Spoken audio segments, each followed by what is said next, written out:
Coming up in this episode. What is it that you need? What is that in the business? If you could kind of put together those pain points, open up your Z drive to us. What spreadsheets have you got currently? Right, let's look at those, and can we make those work together and make it a cloud-based thing, rather than having to deal with spreadsheets and kind of manual information that sits there doing nothing. Let's try and make this information work for you. We seem to appoint managers with no formal managerial training all the time in every business, and that's a recipe for disaster. Because if, like I said, top performance doesn't equal they can be able to manage people effectively. Managing people is a really difficult skill. And there are very few people in the world that have that skill. And just being good at the job doesn't mean you should lead a team of people who do that job. There's a lot more to it than that. But that's usually how it works in sales, especially.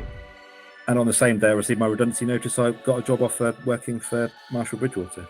And again, it's because that army thing about me, there was no way that I could be without work. That was my fear, was that if I am not working, if I'm not earning money, then I'm not supporting my family. I'm not going to do what I really want to achieve in terms of having a good life. The Founders Unplugged podcast, hosted by Greg Mccallum. Raw, uncensored conversations with startup founders. Hello, Richard. Greg, how are you? Yeah, I'm good. How are you? Yeah, not too bad, thank you. Not too bad at all. Good to see you again. As you probably noticed, it's recording straight away. That's just how I like to do it. So I always mention that because of sometimes at the beginning people say stuff and oh shit, you need to edit that out. we are recording, and yeah. No, you can swear as much as you like. I don't give a shit. That's fine. If that's your bag, obviously. But no, just so you know. So yeah, tell me, man, how have you been since we last spoke? It's been a while since we originally spoke, isn't it? Yeah. No, it's going all right. We're kind of progressing with our customer base. So we've had a kind of an ongoing conversation with the customer for a while. We've kind of pivoted our business, well, not pivoted the business, but kind of brought forward something that was on our roadmap for later on down the line a little bit sooner, because it was something that they were looking for. Our business and our product is all built around pain points within the motor industry. So they came at me and said, we've got this major pain point that we need to fulfill before. We still want your first product, but actually we need to fill this as well. We looked at our development team and they said, yeah, crack on, we can do that. So that's working and moving on quite nicely. And then what else have we done? We've been nominated for an award. Oh wow, cool. Which is pretty cool. It's a Southwest based thing. It's a not working networking awards, known as the Notties, set up by an ex-Exeter Chief rugby player, and we've been nominated for Best Small Business award, which is pretty cool. Oh, brilliant! When's the sort of announcement or awards show, or however it works?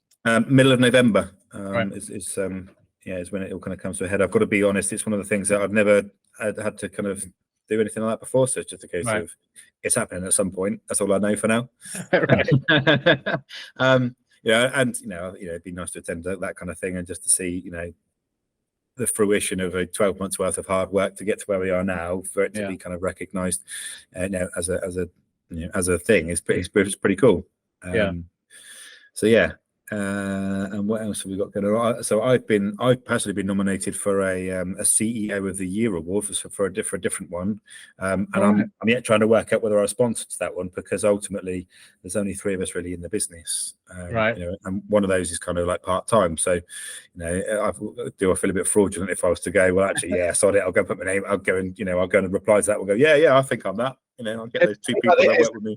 Is that one of the ones where they're like, you've been nominated, you need to pay us £500,000, and then No, because I've seen a few of those. But no, again, like the Notties, this is one that has been I've been nominated by some. I don't even know by who it is that's nominated me. Okay.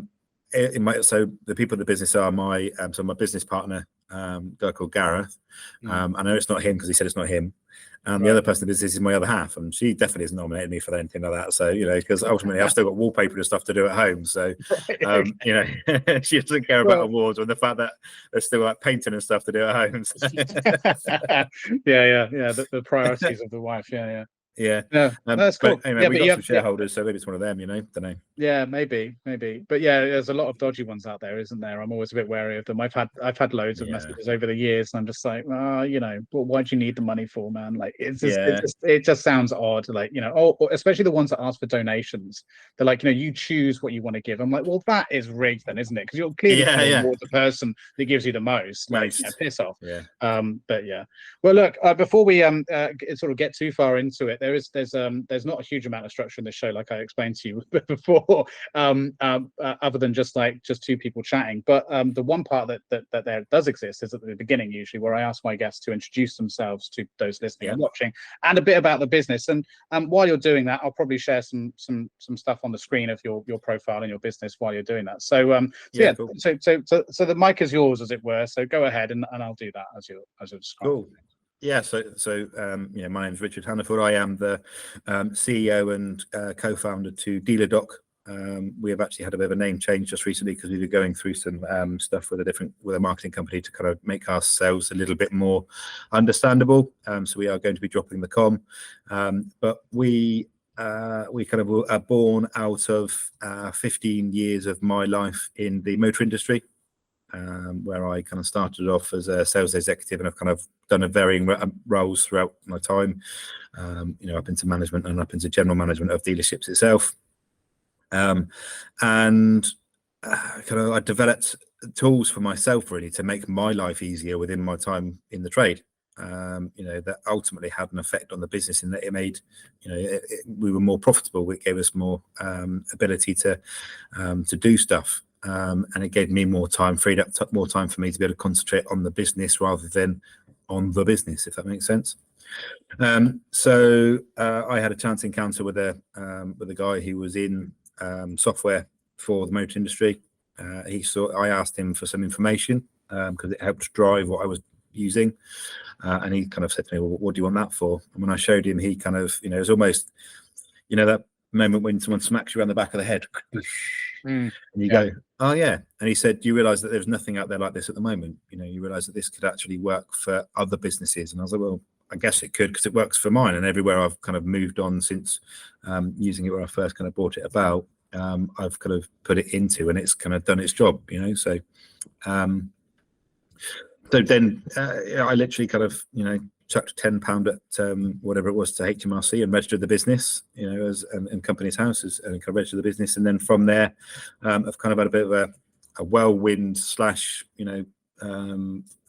eventful trip journey to get where we are now. So originally we were looking at building the conventional way.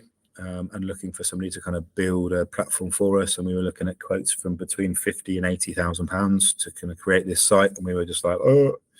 And then it is very much a chat, through chance encounters, through friends of friends, we stumbled across a company called DQ Ventures, and James Green, who we kind of got in touch and had a chat, and he was just like, yeah, no, I kind of like what I see, and we kind of built up this relationship, and he coached / kind of helped us prepare to look at funding, and kind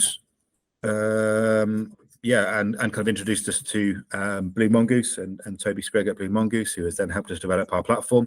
So the tool I used was basically a couple of spreadsheets that bolted together and worked really well together. And they've taken, Toby and his team at Blue Mongoose, who've taken that framework, and we've created now a cloud-based platform that does the original functionality of what I have the spreadsheets, but a whole raft of other things as well, which just kind of aid and help the motor trade in general. So we've had our pre-seed fund. We were aiming to raise £200,000. We ended up raising 314, so that was pretty cool. To kind of find people that kind of believed in the product. And I think that's one of the fears is, as many founders will soon find out if they're heading down the same route. It's one of the fears is, am I going to be able to get somebody to actually kind of believe in me and believe in us as a thing? So, to kind of come out, and almost 150% of our original target, or just over 150% of our original target was quite an achievement, we thought. Yeah, that's amazing. So yeah, and now we are, the portal is live, and it's, we've got it in one dealer that was doing our original test. I mentioned we are in conversation with another group at the moment. So this is a group of 10 dealership sites, and it will just give everybody within that business the kind of a live view on the numbers and the information that is important to them.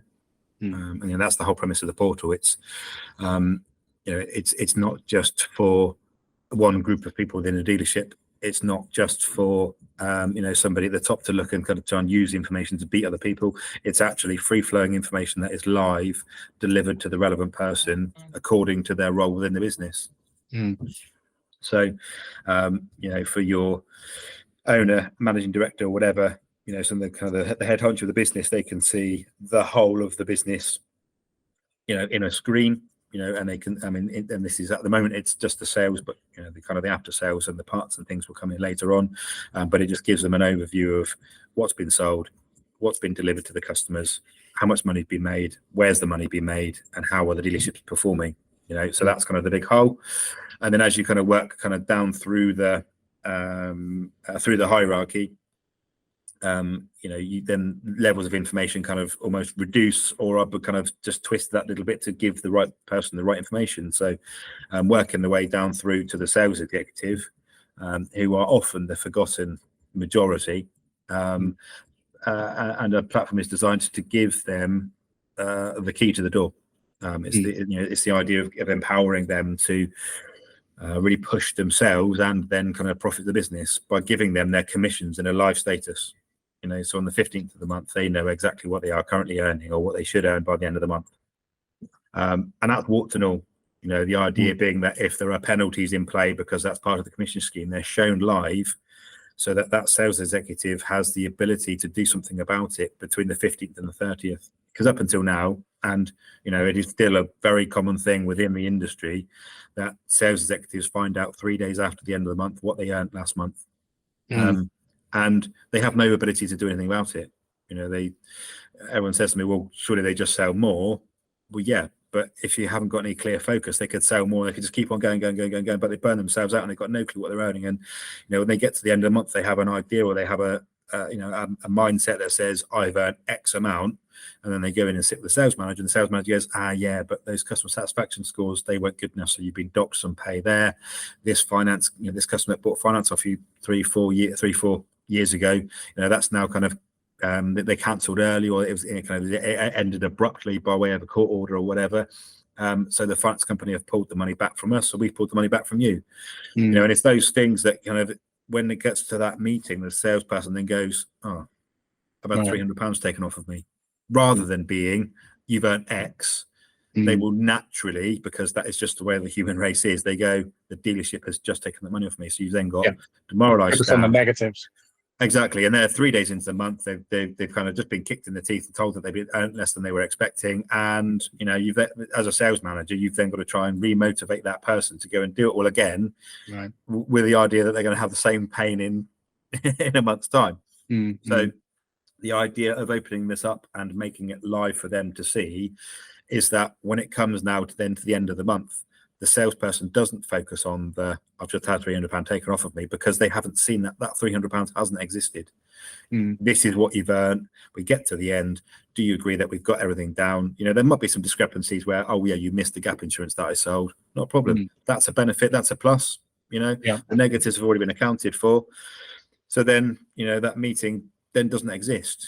So you take then a day's worth of time out of the sales manager, who would normally have to sit down with each of his staff and kind of go through that and suffer that conversation kind of multiple times. It removes that.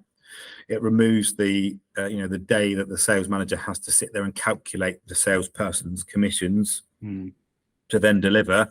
All of a sudden we're giving a sales manager back 2 days of his time, and he's then able to use that throughout the month to try and drive the sales guys by using the live information that's tangible to them. Because it's all well and good saying, you're 3 away from your target. Here's that stick. You need to sell 3 more. The ability to change that conversation from that to being, if you sold 3 more, this is what it would do to your wages. what a massive difference, what a massive change to the mentality and the mindset of that person kind of going, shit, yeah, if I do sell 3 more, it is that. So, yeah, highly motivating as opposed to demotivating. And I suppose also the other element of that, the time in regards to the sales managers too, is that they spend a lot of time preparing and calculating this to have those meetings, like you said, but also to submit that data to their bosses. And to give them the overview of what's going on. And they can be very impatient and breathing down the neck and saying, where's this data? Or there's a discrepancy in the data, you haven't done it right, why haven't we got numbers? Whereas again, if it's all in real time, everyone there's no surprises for anyone. It's all there, it's transparent. And so everyone can is prepared for the outcome. And like you said, more importantly, can do something about it before kind of the end of the month is reached or the end of the quarter is reached, and actually be proactive in changing the direction of the outcomes of things before you get to that point, right? Yeah, definitely. And then things like forecasting is done, actually with live data rather than data that was from the weekend, because, I've known it in the past where general managers have been given information on a Monday morning and then 3 cars from the weekend have cancelled. All of a sudden, his forecast is completely blown out the water, but he knows nothing about it. He was actually going into a Monday afternoon meeting with his peers, with his kind of seniors, and going, this is where we are right now. As you can see, we are here. Yes, we have 3 cancellations, but that's where we are. And this is what we are now forecasting to do. Makes it so much easier, And here's what we're planning to do to amend that. Absolutely. And you have the time, like you said, to plan and strategize and go, right, we lost that. So this is what we're going to do. And we think we can make up for it in the next week or whatever, Exactly that. And if you...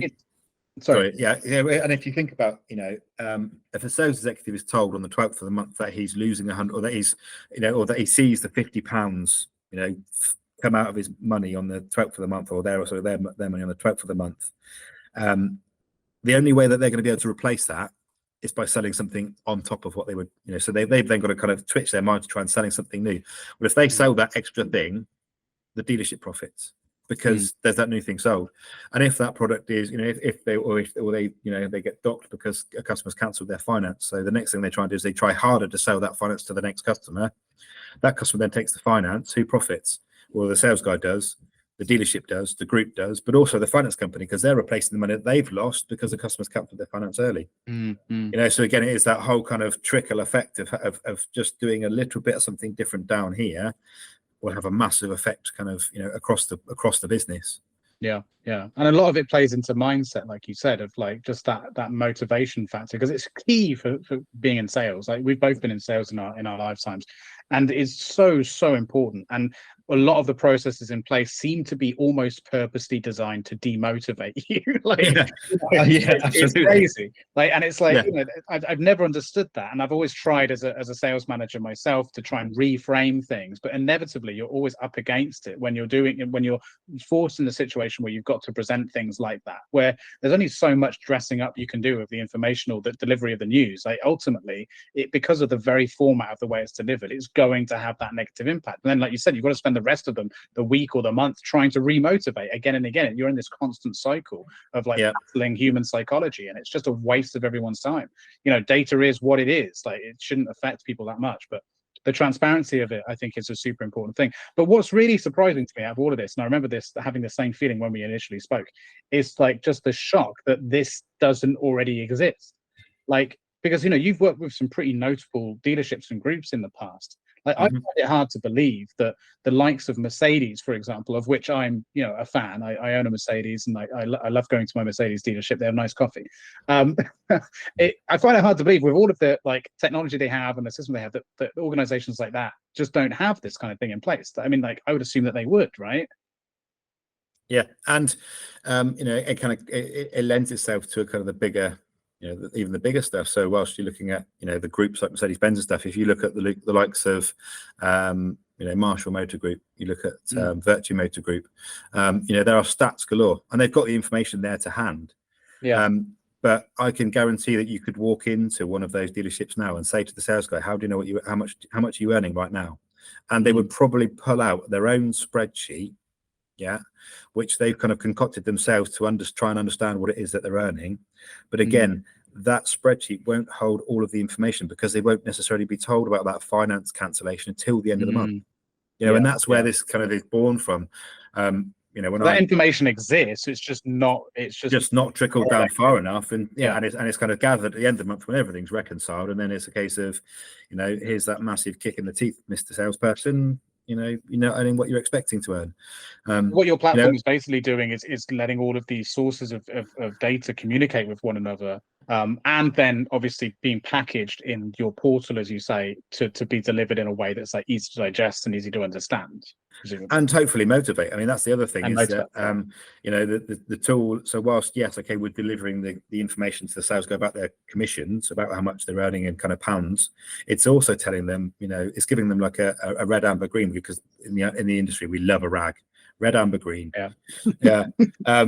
And it's giving them a kind of a quick shot at their own key performance indicators, their own KPIs, so it shows them how they're doing in terms of finance and gap and stuff. And one of the progressions, or one of the things that we are looking to, get the tool to do, the platform to do, is to highlight those. Through the use of AI, what we're hoping to try and do is to, almost like the old Microsoft Word paperclip that used to tap on your thing and says, "Have you saved this document?" Almost have that and say, "You've delivered 4 cars and only 2 of them had gap insurance. If you spoke to those 2 people and you sold 1 more gap insurance, it would do this to your wages." Because it's easy enough to calculate. It's just numbers. It's just computing. It's just a calculation. So having that, having that ability for that app when they load it up and it says you're earning this much, and it says, "But you could earn this if you did this." Boom. What a massive drive. And that salesperson goes, "Well, blimey, I've got 5 minutes on my hands." Whereas as it stands at the moment, most of them will just go, "I've got 5 minutes on my hands. I need to find my next customer." Whereas actually they could actually go and pick a bit of low-hanging fruit and go, it's already there. Just pick up. He's been out on the road. There's a potential that he might have written off his car in the last couple of days because there are idiots on the road all the time. So that gap insurance, you've still got an opportunity to buy that for up to 90 days after you bought the car. So did you have a look at that? We could do it on 0% fine, and just kind of give, just change the conversation a bit more. And what's the harm? It just everybody profits. Everybody prospers when you sell that extra bit. See, I love that you said that, because this is something that I talk about quite passionately with other founders, and in fact it was as a result of working with a client of mine, a founder client of mine, who kind of mentioned this recently. I say recently, a couple of months back, talking about how great software should save time, save money, make more time, make more money, but brilliant software should do the unexpected.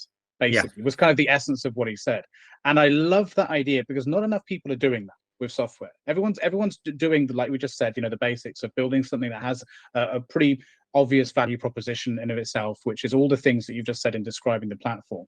But actually, when you're able to put something into software, which is the great thing about software, it's like magic. You can do this, that actually comes out of nowhere and just says, "By the way, look how useful I am. Look how because of the data you've given me, look what I can now suggest." And that sort of unexpected value is like, that's, I think, where the difference between a great platform and an amazing platform, one that can go like almost viral amongst a specific industry. Because then it's like, wait a minute, I don't just recommend this because it's useful for that, the reasons you mentioned, but I recommend this because it's actually helping me, it's advising me make more, like way more money than I've ever been earning.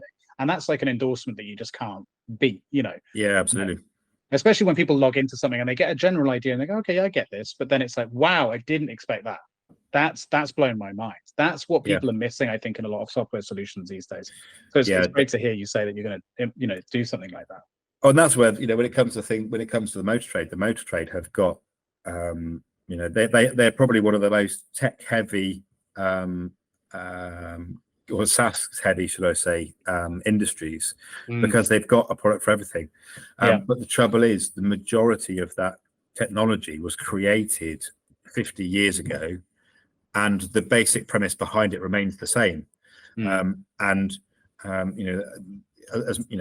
much as I love the industry, I love the kind of interaction when I was working, it was very much a case of, that's the way we've always done it, so that's the way we do it. Right. And that's part of what we're trying to do now. And I mean, and don't get me wrong, it does it, and the industry is one of the most profitable, there's a lot of work that goes in behind it, and they've got some fantastic kind of, they got fantastic products for one thing. I mean, some of those cars are just absolutely amazing. But when you look at, and I mean, I've gone through it, and I've looked, and I've pulled apart, a dealership, and as to what it is that they actually have, and they have 50 to 60 different products that all do different things, but the ones that they buy, the system that they use probably has a whole load of other functionality that they don't use because it's useless. So they've got another tool that does that, but that tool that they bought to kind of replace that bit there also has other functionality that again is useless. It's not. I mean, that's really common. That's really common in B2B SaaS generally with all industries, but yeah, I can imagine especially in a really tech heavy industry like the automotive industry. But yeah, it's a really common problem, and this is my point, like why I think that if a platform can be a bit more proactive and saying like, hey, have you thought about doing this, or even better, we've done this for you, we've calculated this for you, as opposed to just feature after feature after feature, which is like, it can be overwhelming. Like, especially, there are tools that I use to run my business, and I'm sure you do too, to run your business, the way you just know that there's so much more in the software that you just don't touch, because if you just think to yourself, I haven't got the time to even fucking learn how this works, like, let alone exactly, let alone set it up and use it. And like the problem with software, and I think the opportunity where AI has come about, is that it should just be able to understand what you're doing and go, okay, I get, you could probably benefit from this. I've taken the time as the software to set some of this stuff up for you and make it more intuitive. So look, here's the result, instead of requiring you to do it, because there seems to be this assumption that we have unlimited time as business owners to explore all the software and the features and all that. It's just not practical. Not true. I often say to people when I'm working with them as founders, when we talk about competitors, that your direct competitors aren't just the tools in your specific industry. It's every piece of software that exists. That's your competitor, because your competitor is attention. Everyone wants your attention, so that's the hard part. completely. And I mean, that I can sit and talk about the platform that we created originally for days, because in creating this from what it was into what it is now, it has highlighted so many other bits that it just does, that you don't even expect it. Because I mean, whilst we're talking about the sales staff and stuff, the motor industry has one of the highest turnover of staff. The attrition rate within the motor industry is so high, and it's because of the disillusionment. It is because a lot of the time they see, the people kind of see the nice shiny car, and they see a nice big pay packet, and they put the two together and they go, wow, and then they don't realize the kind of the graph that goes in the background, but also then that level of beating and the stick rather than the carrot. So the use of this tool can reduce your attrition rate. So then you're paying less to train staff because they're staying for longer. You're paying less for the things to keep them happy, and you're paying less to kind of keep them happy, because ultimately they're able to do that themselves. They can keep themselves happy by self-managing using the tool. So there are loads of other kind of little bits in there, little kind of bits that it just touches on that just helps in other areas. The time for one. I tell you that you go in and speak to a sales executive about how he tracks his commissions currently. He takes time out of his day to fill in his own spreadsheet. Remove that, how much more time has that guy got? So if he's got, if they're spending 25 minutes to half an hour a day filling in bits, messing around with bits, taking time out of their day to play around with it to see what they could potentially earn, if you remove that, that's half an hour a day. You're talking about 2.5 hours a week.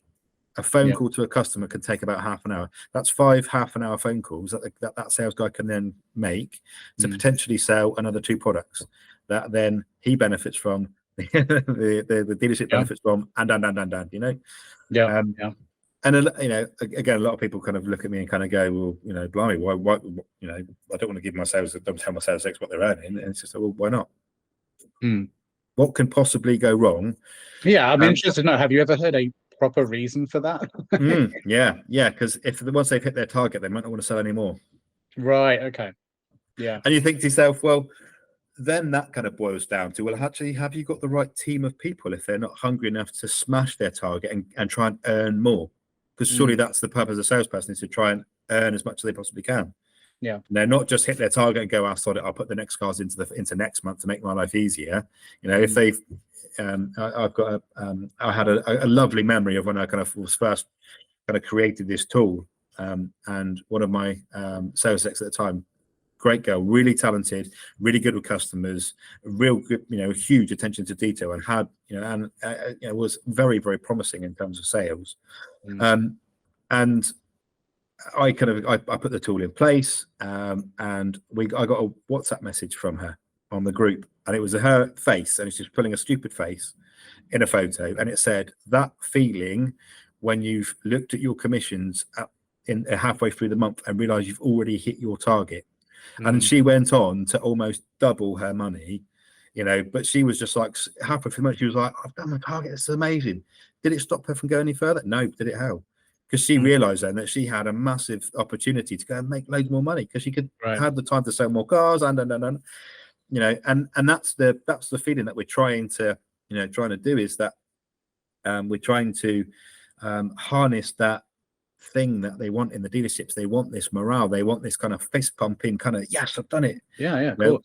So if we give them and show them that, and that salesperson goes, "I sold that car, yes, that's 50 quid in my pocket," they're going to want to go and do it again and again, and again and again, you know. So it's also the sales manager's job to foster that too, right? That's kind of the point of the role, is be like, "Hey, fucking amazing, you've hit your target. Like, I tell you what, if you're able to do this much now, then I'll treat you to this. Like, keep that momentum going." Like, that's their job. Definitely. And you know, also my counter to someone, maybe, because I've heard that before as well, that response in sales organizations being worried about, "Oh, well, if they hit their target, they'll just take the rest of the month off." My counter to that would be twofold. It'd be, first of all, well, how often does that happen, that your sales team hit your target? Right, which is like probably not very often. So if you have that problem, that's a good problem to have. Bloody right. and if your sales team are consistently hitting targets because of the tool, well, then we've done our job by giving you that tool. And second of all, if they do decide to take the rest of the month off, good on them. They've hit their sales target. Like, what, you know, that's your fault. That's what your target. Like, you set that target, so like, absolutely, increase the target if it's a problem, you know. But also salespeople deserve to just, well, right, exactly, yeah. It's a team effort. So it's a weird objection, but like, and it's a really easy one to dismantle, isn't it? Definitely. And you know, I mean, there are going to be people who are going to be like, "It's money," so and people think money is always a touchy subject. But you know, and I've done research, and I've been into dealerships, and I've spoken to people, salespeople, about their experiences, and 95% of the time, a salesperson thinks that they're getting conned out of money. Yeah. How sad is that? You know, and this is genuinely speaking to the people on the floor that are being trusted to sell, you know, sometimes Porsches, you know, 120, 130, 140,000 pounds worth of car. You're trusting them to sell a 140,000 pound car, you know, but they think the company that they're working for is conning them out of money because they haven't got that clarity. They haven't got that. It's all smoke and mirrors. They haven't got that. There's too much ambiguity behind it. Yeah, they have to just take people's words for things, and like you said, usually right at the sort of the last minute, and it's just like, "Oh, that sounds convenient." Yeah. It's the same in other, you know, sales led organizations too. I think that's common throughout sales as a whole, not just in the automotive thing. And that's something that we have realized. There is scope potentially for the business, you know, many years down the line, to look at other industries. We've already done a little bit of research, and things like estate agents and stuff. Again, those people are in exactly the same position, aren't really motivated, or aren't motivated as well as they possibly could be, because again, everything's held off till the last minute. Whereas, just giving people information, that's all it is. It's not. There's nothing dangerous about it. Money isn't a dirty thing. Ultimately, I know there are lots of things about kind of the work-life benefits and what people actually come to work for. Ultimately, people go to work to earn money to be able to live. Yeah, 100%. If you can make that the nicest possible way for them to do it, as easy as it possibly can be, and give them as much support, you're going to get everything out of that person. It's, you know, Maslow's hierarchy of needs kind of, you know, dictates that. That's what happens. You know, that's what it is. And as soon as you've got disillusioned staff, unfortunately, it is then like a virus. And again, I've spoken, you know, I've done my research kind of outside of the sales team, and I've spoken to receptionists and I've spoken to HR, and it is like a virus when you've got a sales guy who then comes out of that sales meeting and goes straight to the receptionist and goes, "Oh, God, they've taken 300 quid off me again this month," and then you're creating a toxic culture. Exactly. Another sales executive walks over and goes, "What's that?" Boom. You know, and instantly, then you've then got a demoralized team. You know, it might be that the rest of the guys didn't actually get their penalties, or they knew the penalties were potentially coming, or whatever. You know, so but they're demoralized for him because that person suffered. You know, and they're part of the team, and it just it's just we're trying to change the culture that little bit by going, actually, just open the doors, remove the shutters, open up the blinds, you know, let that transparency flow through, and just show your sales staff, show your staff in general, you know, how well they are doing, give them that information and watch them fly, because I can guarantee you now they will. Yeah, absolutely. And so, you know, back to this idea that I'm just shocked that these sort of things don't already exist. Presumably that they must, in most dealerships, use CRMs of some kind, right? To be tracking deal. So wouldn't they have these sort of tools already built in them in terms of reporting and being able to see where they are and all that? There is, I mean, there, you know, the tracking and the reporting, you know, that's available. Again, a lot of time it's downloadable reports. You know, so you download a report in the morning, by the afternoon it's faux pas, because so this isn't not often very much not live. necessarily live data. And even then, so again, the majority of dealerships will have a CRM which handles the customer and the customer's journey and the kind of the sales process, and then they'll have a completely different solution to do their accounting. So the two then don't marry up. And if you've got a team of people that are paid on the profit of the business, well, that isn't realised because it's not shown over here. It's over in this thing here. But a lot of time they don't have access to that. So it's that whole having kind of three tools that could potentially you only need one for. But because this one does this better and this one does this better. So does DealerDOC integrate with different types of tools to be able to pull information, like whether it's accounting or finance companies and things like that, to be able to pull it together, or is it sort of more manual? Like how does that sort of work? So there are three almost answers to that one, because so the original iteration was a manual input, because this is actually to replace a system that already exists. So dealerships have what's known as a DOC. Every dealership you walk into will have a DOC, and the majority of the time it is a spreadsheet that someone's compiled. You know, probably the general manager says, "You're now using this. This is your DOC." The sales manager will put the detail in and actually not do a lot with it, because it's just a spreadsheet. It's just somewhere to hold information. The dealer principal, the general manager, will probably get a lot more out of it, you know, because they're kind of reading a bit more into KPIs and stuff. But again, the sales manager hasn't necessarily got the time to kind of really dig into it to find out, you know, what information valuable information that is in there to hold. So rather than, so basically the dealerships are already kind of double handling the information. So this is just changing and removing where they put it to put it into something else to make it more apparent. So that's the first iteration. Our intention is to integrate with the dealership tools that are available to try and come in. Obviously, that takes a lot of work in terms of APIs and stuff, and you know, we are very much in a kind of our early stages. So that's one of our things on our roadmap, is to start that integration process to get the information drawn in, to remove that double keying factor. But actually, then the third kind of answer to that question is actually we've been working. So this the dealer group that we're working with, we've got a meeting on 31st of November, 31st of October to kind of try and finalize everything. But their tool that they were interested in was actually an offer sheet, which doesn't sound kind of too fancy. But again, up until now, motor dealers, when you're selling a car, will give you an offer sheet for a finance. You know, so all the products, the car, finance, everything, but they'll give you it for one finance house, because it's generally led by the manufacturer.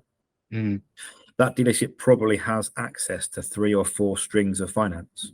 That might actually work out cheaper for the customer that might actually work out, a better deal overall in terms of residual values and things on a PCP deal and stuff. So what we've actually created, and kind of our addition or the next stage down the roadmap that we've kind of pulled in a bit quicker is this offer sheet that will actually give you quotes from different finance houses side by side for that car, including the products and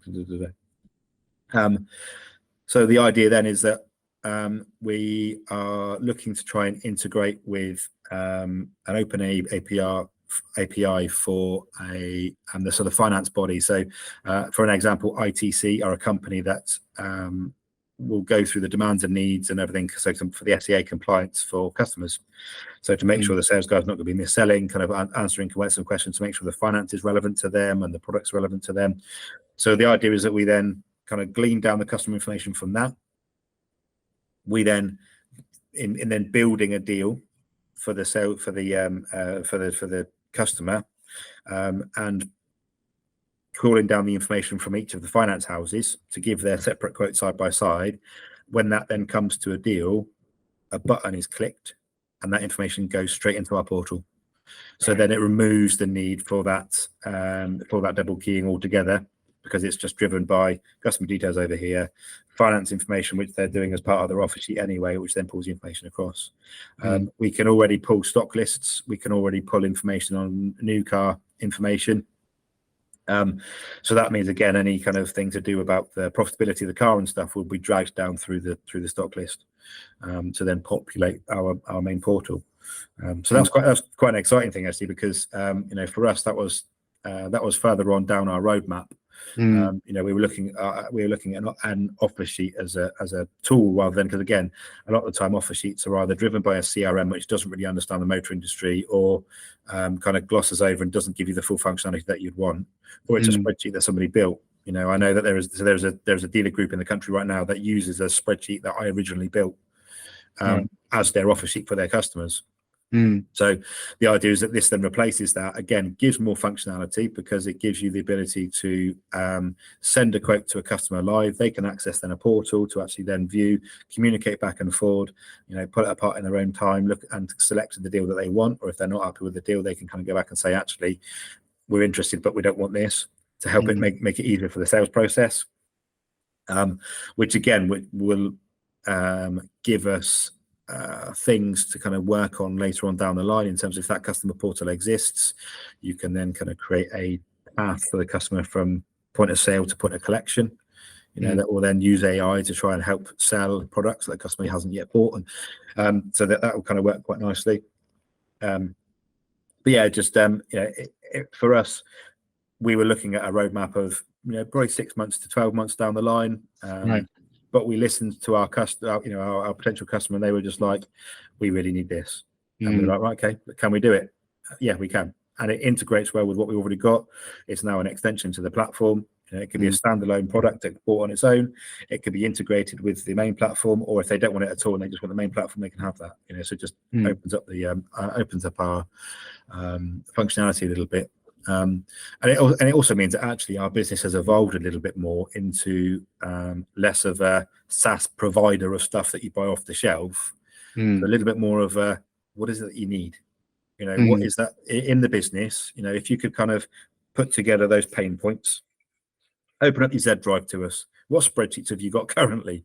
Right, let's look at those, and can we make those work together and make it a cloud-based thing, rather than having to deal with spreadsheets and kind of manual information that sits there doing nothing. Let's try and make this information work for you.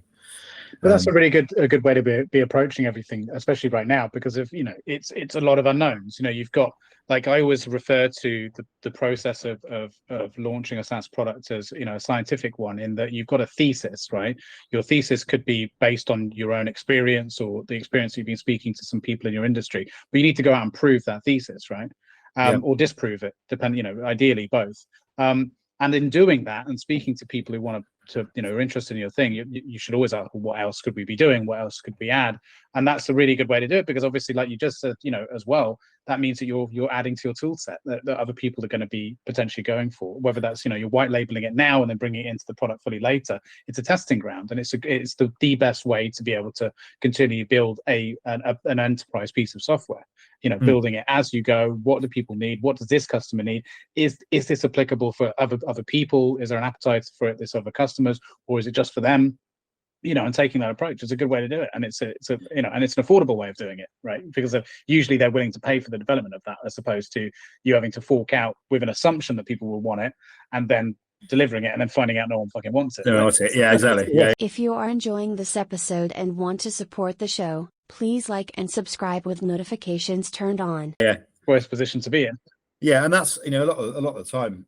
That's where, unfortunately, the SaaS stuff that is currently available to the motor trade, that's where that is born from. And that's somebody's kind of design something, go, that looks fancy, yeah, that looks good, and then you try and there's loads of assumptions being made, rather than actually tried and tested. What is it that hurts you right now?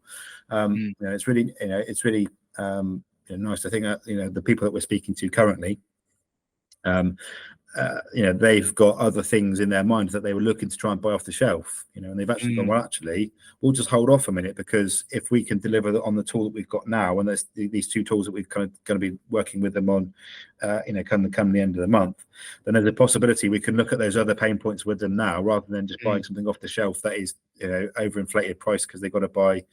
They buy part of it, not all of it. Was actually we could potentially build for them something that goes and fills that need.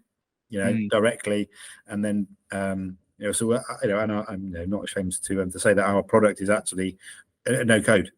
It's not it's not built on a hard coded platform or anything, which means for us that it's really flexible, really easy to manipulate, but also then for us it's really cost effective, but it also means that when we can build this to a point where it goes, right, now we've got the product that you want, we can now hard code this. We can now deliver this into a platform that's that's much more much easier, much more secure, much more everything that you possibly want, and much more familiar. But ultimately, the no code thing for us is just I can go to my web developers and say, I went to my web developers the other day and said, can we just change our platform to do this? Within 24 hours it was done. It wasn't a case that they didn't have to rewrite code. They didn't have to go back in and find and kind of work out what it was. They literally just kind of put the information in and go, we want it to do that now. And it goes, boop, done. They just changed the whole thing. There's a lot to be said for no code and the rise of that in recent years, for sure. I'm a huge advocate of it. But how do you? Let me ask you this: how do you? Because this is an interesting dilemma that comes up with this approach. Like we just talked about, obviously getting the ideas or feature requests from users, and then sort of integrating that in part of your roadmap or moving things up and things like that. But there is a bit of a double-edged sword there, isn't it? Where you can't be all things to all people. You do have to stick to your own vision of what you want your product to be, and you don't want to be tailor-made for a specific customer or a specific group, and you probably don't want to get into the position where you're making bespoke versions of the platform for everyone that you encounter. So how do you find a balance between that and also communicating that with potential users to curb their expectations? Yeah. So for us, our core product is our core product. Now, the way that is displayed would pretty much be the only thing that could really change, because it serves a purpose. It's it's got that thing in mind. We could white label it, if they want to show it in a certain different way, we can do that. And with the creation of these other products, we ultimately, myself and my colleagues are in the trade, or they've been in the trade for the past 10-15 years. So if someone says to me, we want X, Y to do Z, I would use the power of Y. Why you need that? Well, because it would save me 10 minutes out of my day, right? So that isn't a huge thing, so it saves you 10 minutes out of your day, but how does that benefit anything else within the business? Whereas if that person comes to me, I really think that we should build something like this because it's going to, increase my profitability by 10 grand. Well, if it's going to do it for their business, the likelihood is it will do it for somebody else's business as well. So we will then run that test almost, it'll be a case of, great idea. We've actually got it built into our main platform that we've asked for. We've got an idea section, so someone can come on and go, it'd be really good if you could do this. We'll take that with a pinch of salt. Right, let's have a look at this. Let's analyze this. Is this something that is possible? Is it something that would work elsewhere? Is it something that would be profitable for us as a business to be able to kind of achieve? And is there anything out there that already does it that would probably do it better, that we could actually go, you know what, just go and buy that, because it's not feasible for us to kind of do that, but we know something that will do that for you, kind of thing. Yeah. You know, in the building of what we've done so far and the business itself, we've got the Moscow rule. What's the must have? What's the should have? What's the could have? And what will it never have? You know, and we put into those categories. So if we're looking at a new tool, is that a must have? Is it something that is imperative to the running of the business, and will aid them massively? Yes, right. Okay, let's go at that with some vigor. If it's a should have, you know, that's well, it would be a nice to have to help, and you know, if there's nothing else going on, actually it's something that we could then look at, then fine, it goes into the S. Yeah. Could have, it's a bit of a, well, it could do this. Okay, we'll look at that with a little bit of more of a, if we have really got nothing else to do, and there's nothing else that we can see that would kind of add any benefit, that would come in, and then our W's, you know, and it's a won't has. One of the, I mean, it and those can change. I mean, I will say that those can change, because as it stands right now, my belief within the business, and this is something where again we'll be led by our customers, but my belief in the business is that as soon as you start using league tables, and as soon as you start using those things to measure people against each other, you then build again that poisonous, that toxic culture, and the person at the bottom of the table is never going to feel like they're on cloud nine and like you know, they're probably achieving really well. But when you're pitting them against other people who, you know, it might have been in the trade longer, you know, it might have been to, you know, sales school, whatever, you know, it just kind of be a big demotivator. So one of the W's that we currently have is that we won't put league tables on our sites. But what we will do is, again, try and harness the use of AI to encourage that salesperson by going, 6 months ago you only did 10 cars and now you're doing 12. Woohoo! Right. Yeah. You know, and try and make it so that their only competition is against themselves, and their only kind of and the only thing that they're actually searching for or seeking for is actually that better pay packet than they had 6 months ago, or that better pay packet than they had last month. You know, that's the goal. Yeah, that's interesting, because you know, I know a lot of people in sales, and you know, there's generally a philosophy in sales that competition is healthy, right? That it's good to get people to be somewhat in a healthy way competitive against each other with things like leaderboard. Because let's face it, I mean, in the offices of a lot of these dealerships, they're probably going to have a whiteboard with everyone's names on it anyway, right? So they're probably doing that to a degree. Like, so it sounds to me like you don't really, I don't know, you don't necessarily agree with that, or is it more that you understand the value in that, but just don't want to be the platform to be potentially responsible for when it goes wrong? Right? Yeah, and that's the, you know, I think that's probably the key, is that is the going wrong bit, because you know, yes, I do believe in healthy competition, because it is actually really nice to see sales guys bouncing off with each other, going, I've done 2 today, how many have you done? Really, come on, you can do better than that. That's great. And for the top half of a table, that can work. Yeah, and it does work. But I was extremely lucky in that I was never in the lower half. I was always in the top, and I was always in the top 3 whenever I was in selling anywhere. I was always in the top 3. But I had friends who would look at that board and you could see the color just drain out of their face when they were just going, oh, I'm down the bottom again. Yeah. But it wasn't just that. It was also the fact that they were then looking at that board and going, oh, for God's sake, he's number 1 again. Right. He's a knob, because he's doing really well. And it just kind of bred that bit of contempt within the business. And when I witnessed that in probably 3 different businesses. And it was always celebrated, because it was always a thing that was done within the motor trade. You know, we used to kind of fighting against, and then the top 2, top 3, top 4 people were always, yeah. Meanwhile, the rest of the guys were just like, oh, God's sake, here they go again. Oh, they're going off to go and do that amazing, tour, or they're going off to do that amazing thing that they've done because they've sold many cars. Right. But that person, unfortunately, because of their skill set, they're never going to be able to get up there whilst that person's still in the business. So they're never going to be able to get to the top of the table. So actually, what is it better to get him to challenge the person at the top, or just challenge himself to do better than he did last month? And that's where my mentality comes from.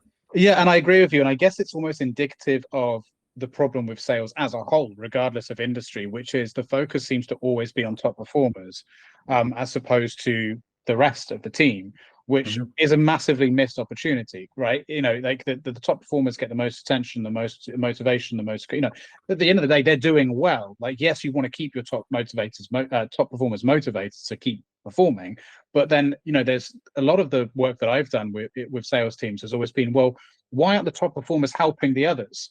Why isn't there a clear framework for what the top performers are doing that we can then give to everyone else? Why isn't everyone a top performer? Like, where's the energy and the effort and the attention for everyone else apart from the top 3 or top 4?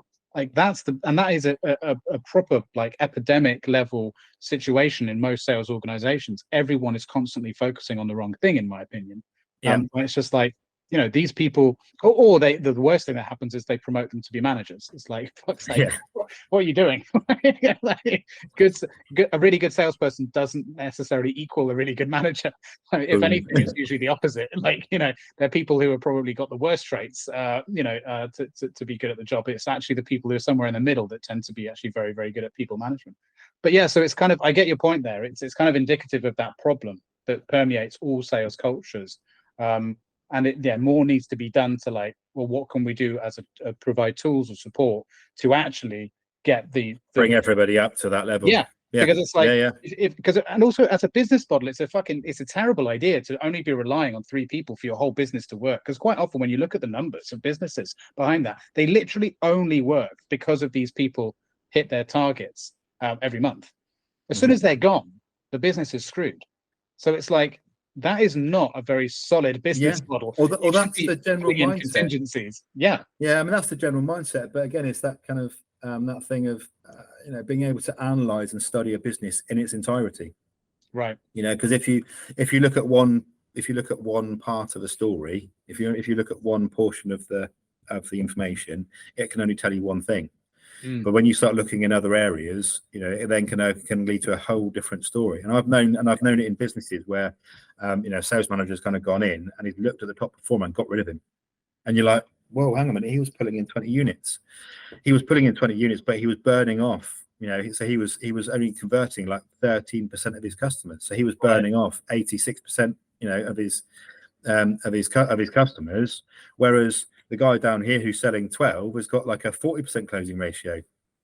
So actually, if you feed more customers to him, you're going to sell more cars because he's closing more of his customer base, and actually giving the rest of the dealership or the rest of the sales guys the opportunity on the customers that he was missing or he was burning.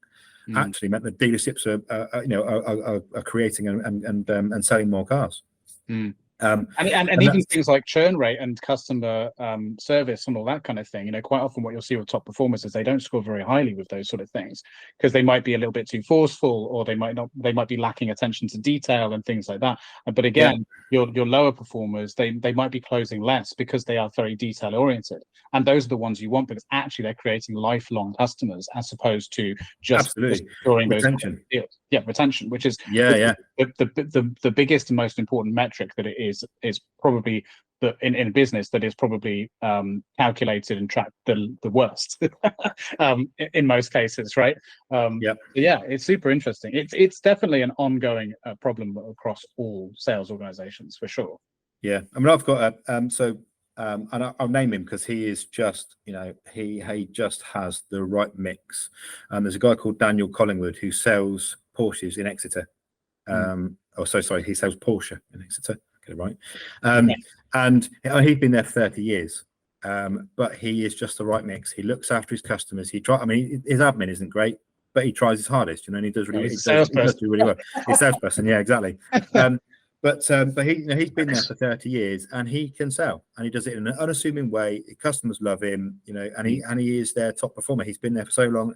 And there was always a saying with when it came to Dan, when I was running the business, is that you could put Dan in a black box. You could put him in an office out of the way, and he would still hit his target because he'd been there for so long, and he has lifelong customers that just come back. And I can remember picking up the phone, in my first kind of week of sales when I joined him as a sales executive. I can remember picking up the phone and going, "Is Dan Collingwood there?" And no, he's on a day off today. Can I help you? No, I always buy the cars from Dan. I'll phone him tomorrow. Thanks, bye. And he literally kind of, they hung up on me. I was like, oh, okay. And then the next day I was like, oh, Dan, yeah, Mr. Someone such and such kind of rang. He's like, oh, yeah, no worries. He must be due his KN. Oh, yeah, it's about 3 years. Yeah, I'll go and give him a call. Comes back with an order form.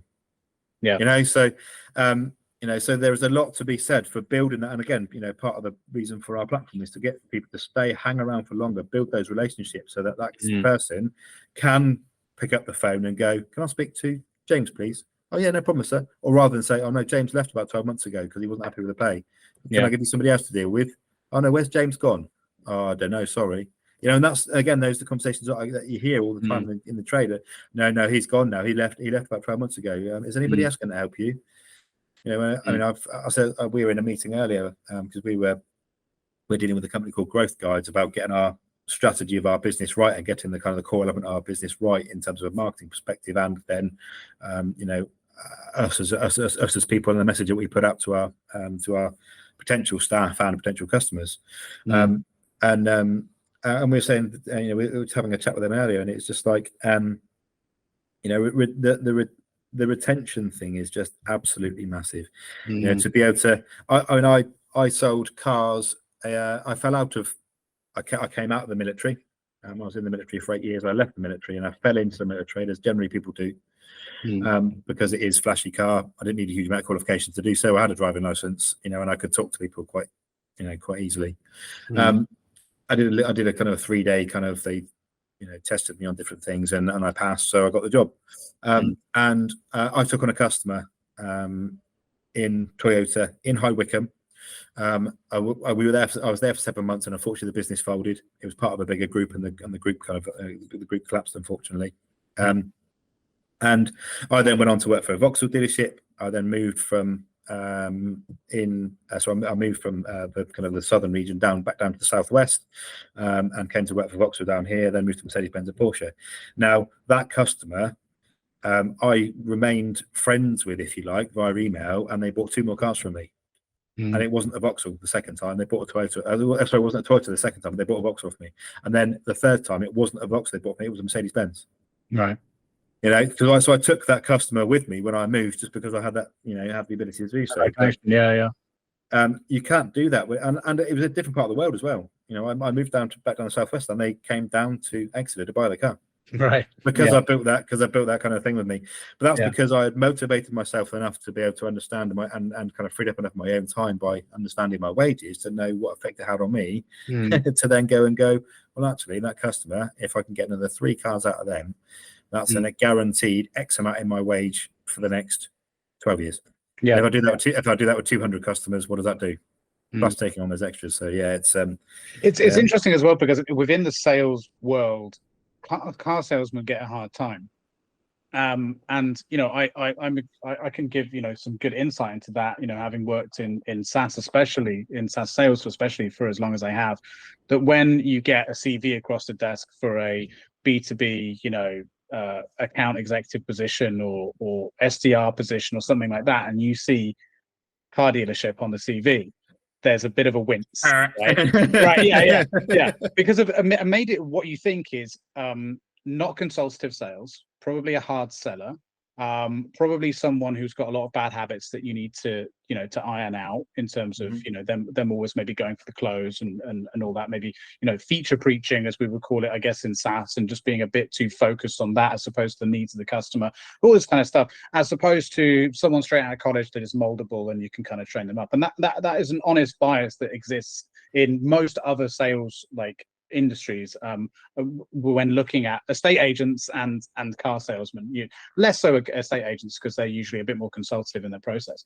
But would you say that's a fairly accurate? Absolutely. Okay, absolutely. good. And when you look at this, when you look at the CVs, and the CVs will be pretty much kind of racking up kind of dealerships and stuff, and people go, right. I mean, they've worked at 12 dealerships. And that's the other thing as well. It's but that's indicative of, and that's our mistake. That's the trade industry. That's the trade. But from our perspective, it's well, what the fuck are they doing? And it's they can't be, so, and then when you just put on the salesperson as being the incorrect one. Well, actually, if dealer A had spent that much more time cultivating that member of staff and giving the tools and the ability to do so, would they have moved on to B? And if B had done the same, because again, when you see those CVs, I've had CVs across my desk that have been very similar, and you kind of go, and the first thing I do is go, oh shit, and then I go, hang on a minute, let's speak to the person behind it.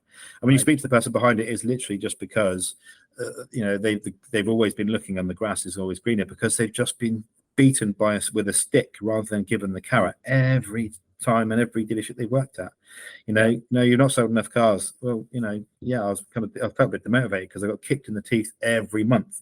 Yeah, help me sell more cars. Just don't sell. Exactly. And this is the problem. It's just like you're expected to just do it, and it's like, well, where's the coaching? Where's the training? Where's the mentorship? And that's just non-existent. It's like either you do it or we just get new people in.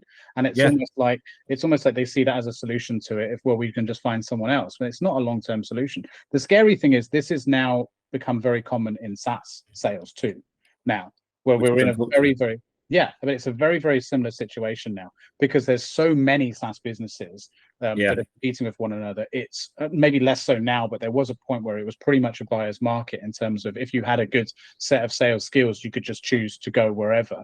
And there's poor management in a lot of sales management in a lot of these organizations, and it's the same problems. They're just going through people and they're not offering the support, they're not offering the training, unrealistic targets and expectations. You can't ever take time off, because you've constantly got targets. There's nothing in place to solve that problem. And like you said, same sort of culture, sitting down at the end of month, here's the results. This is for SaaS businesses, right? But we have got a ping pong table and we have got a pool table. Right. So really, and we've got beer on tap and all that. But the same problems exist. The exact same problems exist. I think this is a wider problem within the sales industry as a whole, as opposed to just specifically, car dealerships and everything like that. It's a big problem. But I think people just don't know how to run sales organizations. That's it's as simple as that. People just don't know how. And I think a big problem is they learn from in leadership. They learn from what's kind of been before. Right. And there is that saying that if the meaning of stupidity is doing the same thing over and over again, expecting a different result. The definition of insanity. Yeah, exactly. Yeah. So you do the same thing, and I do the same thing that my boss used to do, but he wants me to do a better result. But he's taught me what I should do, and I'm not improving the result, and I don't know why. Well, that's because you don't know what you don't know. Yeah. You can't see that because that's how you've been taught to do it. Well, how are you going to do any different? Exactly. And I think to be honest, a huge problem is probably indicative of a problem in every industry in the world, which is that we seem to appoint managers with no formal managerial training all the time in every business. And that's a recipe for disaster, because if like I said, like top performers doesn't equal they can be able to manage people effectively. Managing people is a really difficult skill. And there are very few people in the world that have that skill. And just being good at the job doesn't mean you should lead a team of people who do that job. Like, there's a lot more to it than that. But that's usually how it works in sales, especially. It's like, it's, oh, right, well, you've been top performer for 3 months in a row. You're team leader. Here's the keys. It's like, why? Like, first of all, I'm now no longer going to be able to hit the numbers I was. So the business is losing money. And second of all, I have been given no guidance or training on how to manage people effectively. Like, what the fuck? But of course, people don't see that. It's an ego thing, and they go, well, you know what? There's a bit of a bonus in there, more responsibility. Yeah, I'll do it. And it's just like, do what I was doing. That's not how No, and I can honestly say that I have been in positions where I've managed people, and it is the most difficult. And I think the biggest thing that I've found is that is the ability to manage different people, right? Because not everybody wants the same thing. I mean, the Porsche do seem to have that thing kind of going on at the moment, and it's bubbling away before COVID. And when I was with them, in that they were really studying the people that were integral to the business. So they were going down through the generation X, Y, Z, baby boomers, all the rest of it. But not just that, it was about the individuals. It was down to race, religion, sex, gender, what they identify as, and it's so much more made up now of understanding these people. And it is bloody hard for managers to do that, and I can honestly say that I struggled and very nearly failed in my first management role within the motor industry. just because, again, it was, I did well, sold loads of cars, and it was literally, I just got told, there you go, there's promotion, there's your new car, there's your cleaning car, and now you're doing this. Now, I'm a bit of a perseverer, and I did have a little bit of training when I was within the military, because they do spend a lot of time trying to get their managers right. You have to do on cadres and courses and all sorts to try and train you to be able to understand and work with people and get people to work for you. So I did have that bit of backing, but to try and put a military ethos into a civilian company isn't easy, and that's one of the biggest things that I found. I was very military oriented, and I had to kind of pull myself out of that to kind of to try and I suppose it's about getting the best bits, right? About the bits that work from that mindset and the bits that don't, the bits that create resistance and the bits that people embrace. But like you said, everyone works differently too within a team. So it's like some people might respond really well to that level of structure or to that level of framework or whatever it might be, whereas others don't. And you have to find different ways to motivate people. And Definitely. And find the right people. I mean, because and I would never forget, in my first kind of role within the industry, when I was working for the Toyota dealership, the sales manager at the time brought in a girl who couldn't drive, and we were like, "Whoa, what are you doing?" But bloody hell, could she sell? Right. She was absolutely amazing salesperson, and and she was a delight. She was, again, attentive to her customers. She was, she kind of lifted the spirits of the sales team as well. Right. So then when it came to doing test drives and stuff, because she was that nice person, she was like, "Can someone do a test drive?" Yeah, I got 5 minutes. I'll do a test drive for you, no problem. So she would then sell the car. So ultimately, the business was then benefiting. But me myself, if I'd been that sales manager, I probably wouldn't have employed her. Regardless of how nice the person she was, because I'd be like, she can't drive, so how's she going to bloody test drive customers? but he saw the characteristics that worked, and I mean, good on him, because he. But that's a great manager, because that's someone that's thinking beyond what's right in front of them, which is the and the black and white.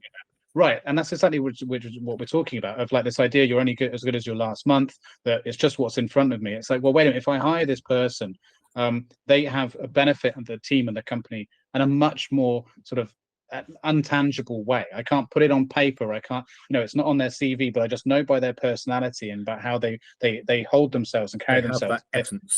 Right, that they're going to have an overall better impact. In the same way, on the other side of the coin, that you can have an extraordinarily, high performer that does really well every month, but has a seriously negative impact on people around. Business. It's like, and like you said about the firing of someone like that, sometimes it's like, get rid of that person, because actually you get rid of that person, suddenly everyone else is lifted up.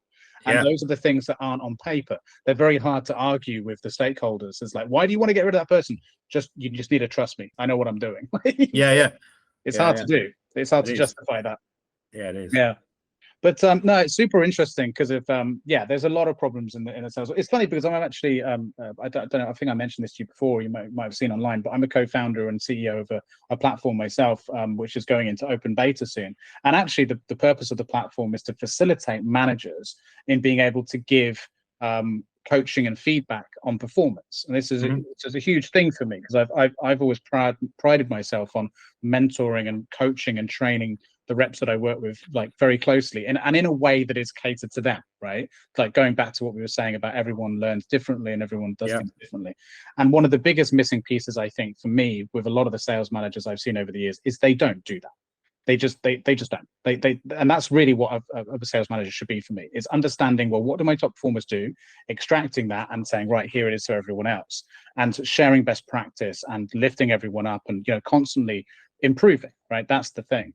So I'm very passionate about this platform for that reason, because I think it's too easy to sort of say, like, well, a piece of AI could listen to a call recording and then say this is what you did and what you didn't, but actually someone looking and reviewing performance and giving feedback is so important in this trade. So is that not really something that is done, I assume, as much as it should be? Not a huge amount, again, because there is that bit of competitive atmosphere. So the top performers are often doing what they need to be doing, because they're going to do it better than the rest. But again, they don't want to share that secret sauce. My mentality when it comes to kind of working within those businesses is actually, so I like the Kaizen method. I like that kind of everybody's got a say, and I have seen the person that, I mean, I don't like to call them the low performers, because actually they're doing really well for what they're doing. I have seen somebody who doesn't sell as many cars as somebody else actually give amazing feedback to the guy at the top. Right. Like, so because he's closing 40% of his customers and he's closing 20%, so this person just simply said, I do this, if you do this, maybe it worked for you. Guess what? He sold then more cars. Yeah. Because he gave something back. So I don't think it's necessarily, I think it is that cumulative thing. I think actually, if that whole, everybody has that say, everybody has the ideas and everybody has their methods, and actually being able to look at everything, it's almost like that. If you were to tell everybody, get everybody's best traits on the wall, and then somebody new that comes in goes, well, look, let's have a look at this, maybe try some of that and that and that and that and that, have a go with that. That doesn't work, we'll come back. Well, okay, so that didn't work for you, try this instead. And having that kind of open approach. Yeah, and that's the essence of best practice sharing, isn't it?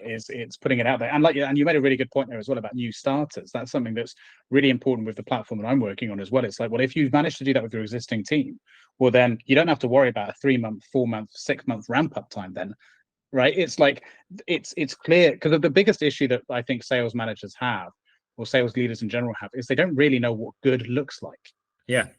You have it, but you don't know what the essence of it is, what the mechanics of it is. It's just like it's some magical thing. It's like, well, it isn't. There's a process that you need to identify and record, and then when you bring other people in, pull it apart. Yeah, exactly. And when you bring other people in, like you just said, they can look at it and they go, okay, I've got a framework, I've got a starting point. I'll put my own little flair on it as and when, but this is what is working now, so I can take that and go and do it, as opposed to just throwing them in the deep end and see what happens, right? Yeah, it's super important. And then you can suddenly, like I say, close that ramp time, to hitting target in a much shorter period of time, or getting close to it in a much shorter period of time. And then everyone's a winner, right? They're motivated, they're on the leaderboard or whatever, and then they can start moving forward. It's super important. Yeah, definitely. And again, when you look at dealer groups, there are groups out there that have their way of selling, so they will do sales things, but this is the way that we sell cars because this is what we do. But that might not work for somebody, right? That might not work for the sales that they've just taken on, who can sell cars, and it's proven and but that might not work with the way, but you're now expecting him to fall into that because that's the way you do it, right? Really?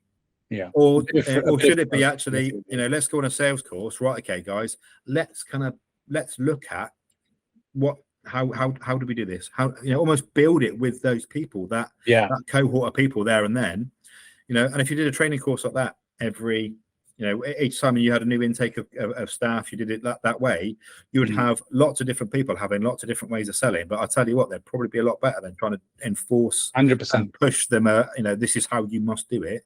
Yeah. Because again, we're all different. We all sell a different style. Exactly. And that's exactly how I used to do it. And you're right, it works. It 100% works. And what's important as well is that, the way people buy changes and what you're selling changes, right? So the way you sell needs to change, and you constantly need to keep on top of that, because what worked yesterday isn't going to work today. And it would be stupid to assume that it would. Buyers get more aware of what it is they're buying. They have higher demands for what they expect, and the products themselves, especially with cars, constantly changing. And so that means that the expectations are changing all the time. So to just be like, oh, well, we've done this for 10 years or however long, so it's going to work tomorrow. It's just a stupid approach. I mean, even it's evolution. It's evolution, even to the extent of like, well, what tools do you use, right? I.e. you. It's like, well, like you said, if it ain't broke, don't fix it. Well, actually, it will be broke soon. So you better start fixing it now, Yeah, I mean, that's one of the things that we identified earlier when I was speaking to the growth guys, is that, part of the reason our business has come about is because we have this inherent belief that things can be better. Right. It's the not accepting that this is the best it can possibly be, because that's what we're being told. It's the question, well, why is that? Is there a way of doing things better? Is there a way that, is there that little change that we can make? There is that, wasn't it Chris Boardman's bike? And they said, right, okay, I want to make this 20% better. And they failed. And they want to make it 20% better. And they failed. And they went, well, actually, if we look at each of the component parts and make each one of those component parts 1% better, then that will work. And they did it. And he won. because they focused on each of and just made it a little bit better, each one of those bits, rather than trying to take the whole mass and go, right, we're going to make this 20% better. Right. They went, we're just going to make each component just that 1% better. Incremental changes, made a massive difference. And again, over time. Exactly. And that's and that's where we're coming in, because the platform that we've got now is only really focusing on one area really right now. The business is multifaceted. There's lots more in the business, and there is, on our roadmap, we've got a lot more things that we can look at to make things better. And we're not trying to change the wheel. We're not trying to tell people that this is, the be all and end all. Actually, this is just going to make that bit there just that little bit better, which will have an overall effect that will amass when we start kind of adding things later on down in our roadmap. Those incremental changes across will make a massive difference to the business as a whole.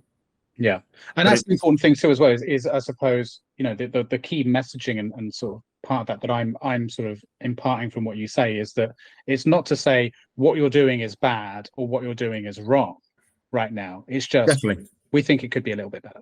And I think that's that. I mean, because otherwise people get their guard up, don't they? That's not a good way to sell anything. Yeah, absolutely. And that's the thing, is that I'll never tell. They're obviously not doing it wrong. If you've got a dealer group that is making money, and they have got staff and they've got the lights on, the doors are open, and they are doing the business, then definitely they're not doing it. They're not doing it badly, but just having that little bit of change can mean that they're doing it actually that little bit better than they were the day before. That's one. That's something that. In terms of learning and things, one of the things I picked up on, I can't remember where it was, but it was that I try and be that little bit better yesterday than I was today, better today than I was yesterday. Because ultimately, if you keep on doing that thing, then you're going to grow and you're going to be, a better human being. Well, that's the same with the business. If you try doing something a little bit better today than you did yesterday, you're going to be better at. Eventually, that ethos and that over time, you're going to be better. Yeah, I mean, that is literally one of my sort of personal mantras or philosophies, I guess, if you will, to say basically, to every day try and be a better person than I was yesterday in some way. And I think that's a good way to do things in general. But I wouldn't mind, if you forgive the pun, I wouldn't mind switching gears a little bit and ask you about, because I think it's safe to say that you've gone through some pretty, like, throughout your career and your life, you've gone through two pretty significant changes in what you've done, from military to working as a salesman on a dealership floor, and then now from that to, and I assume leading teams, to then being a SaaS founder, two big changes. Talk me through that. I mean, you touched a bit upon how the transition from serving in the military to that. I mean, so let's start with that one. What were some of the challenges there? I'm assuming there were probably an enormous amount of them, but what were some of the challenges? But also, what were some of the benefits to maybe having that background and going into that career path? Yeah, I mean, I can actually go back a little bit further. So, when I was a dropout, for in no uncertain terms, I went to school. I knew better than teachers by the time I hit year 9. Or actually, I was bullied kind of from the year 7 up to year 9. And then when I kind of fought against my bullies and kind of come out on top, I suddenly turned into a bit of a twat, no uncertain terms. And I threw away my education. I was kind of an A to A star grade student all the way through up until boom.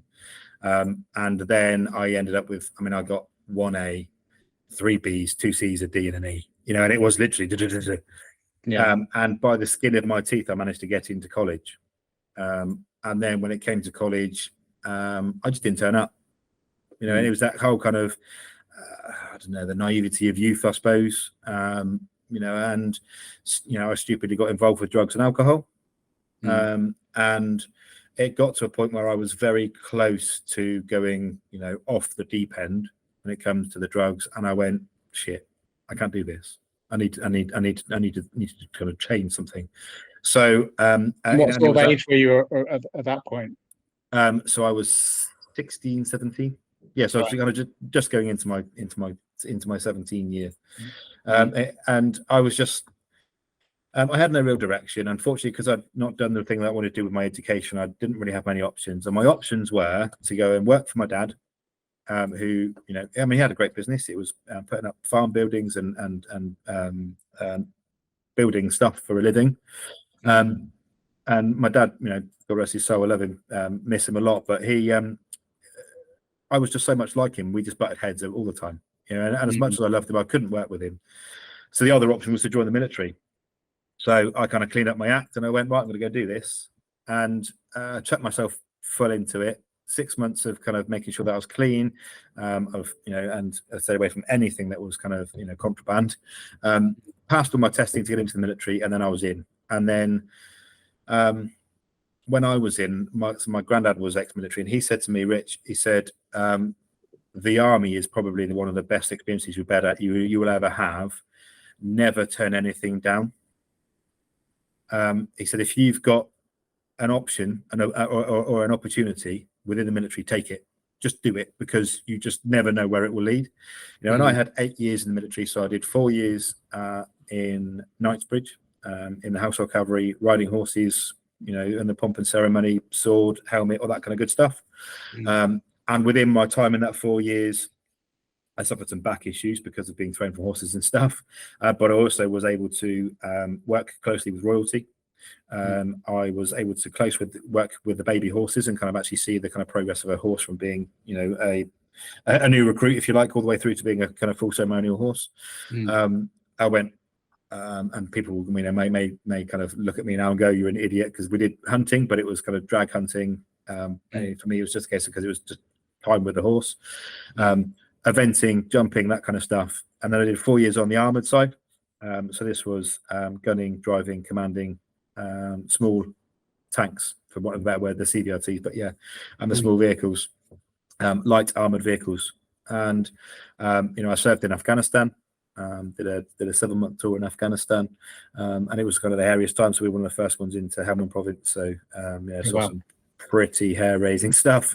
Fought for my life pretty much every day, and lost some friends along the way. So that was pretty horrendous. I kind of got to that end of that 8-year stint, and again, I kind of looked at my life and I went, well, what do I really want now? What do I want to do? Do I want to carry on with this? And I could have carried on. I could have been a career soldier. The army, my seniors in the army were trying everything they could to kind of make me stay, or to get me to stay in, offering me all sorts of crazy things to make me stay. And I was just like, what? Actually, I've done what I wanted to do. I wanted to do an operational tour. I wanted to do the ceremonial thing. I wanted to kind of make myself better than I was. And ultimately, to see myself 8 years previously, it was a completely different bloke that walked out that gate. From what I was when I first stepped in. So I just thought time to move on. Was there a catalyst to that? Was it as a result of serving going on tour in Afghanistan, or was it just like something that had been sort of accumulating over time? Yeah, there's a bit of accumulation of time. It is my other half at the time. So I've been here with her. So when I went to Afghanistan, I went to Afghanistan in 2006. And my other half at the time was just starting her university degree. By the time I kind of came to, I was due to go back out to Afghanistan again in the 2008 with my squadron, but that was also the same time that she was going to be doing her final dissertation, her exams, and the rest of it. And it was just another one of those things that kind of went, she was there for me for that bit there. Is her mind going to be completely on what she needs to do now for her progress and her progression in life? If I'm going to be, 7,000 miles away getting shot at, probably not. So the only way that I could not go on the tour was to leave. And because of the training that I had and because of some of the stuff I'd done with the communications and stuff, there was no way that I would have been able to stay in and go back to the mounted side. They needed me on that tour. And I kind of went, actually, sorry, I'm not, there's no way I can physically go on that tour. So it kind of went time to move on. One of the things that my dad, one of my dad said to me was, he said you should never regret having done something. You should always regret having not done it. Because if you haven't done it, you've not experienced it, you've not fulfilled that part of your life. So, it's better to kind of have a go at something and go, shit, wish I hadn't done that.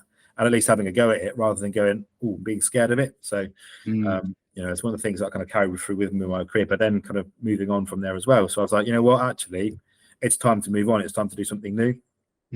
I had no idea what I was going to do. I had 12 months to kind of try and figure that out, because you give 12 months notice when you leave the military. And I was pretty much looking through, and it might sound odd now, but I looked through the paper and looking at kind of roles, and there was literally an advert for a salesperson working at the local toy dealership. And the requirements were you had a driving license. Well, I have my HGV license because I've been in the military and drove tanks and all sorts. with so a clean driving license, your basic level for your GCSEs, which I just about scraped through with, and the ability to kind of be a human being almost. Right. So I applied, and kind of, like I said, I fell into the role. And I think if I had been that person before the military, I would never have got the job working in the motor trade. Because I wouldn't have been that well-rounded human being that's experienced life, that's done that bit of stuff, that was able to kind of then come out and be that communicable human being. I think, to be honest, if I hadn't have joined the military, I would have probably been 6 foot under about 12 months later. And that's, it's a tough thing to kind of say, but that's ultimately where I think I probably would have been, because I just would have had no clear direction. I had no clear anything in my life as a path to follow. And then, kind of going into the motor trade, the military kind of backing behind me has always been the driving factor. So I've always wanted to try and progress. I've always wanted to try and do better. I've always wanted to try and do more. There was a brief stint. There was a small kind of period of my time when the Toyota dealership went under. I actually went to work for Carillion and worked on the M40 motorway as a kind of incident response. And I joined them. And I did my day's work, but I obviously did that a little bit more, to the point where at the end of the day we'd had one of the vehicles and there was like loads of crap on the back of the vehicle, and I just naturally, because this is what I'd always been taught to do, was to jump up on the back of the vehicle with a brush, sweep it off, clean it so it's ready for the next day. And it was picked up on by the seniors, and they were like, hang on a minute, this guy's giving that little bit of extra. And within 3 months of working with as an incident support guy, I'd been promoted to the depot foreman. So I was running the motorway. And when I was on shift, I was in charge of the motorway from, the M25 all the way up through to past Oxford.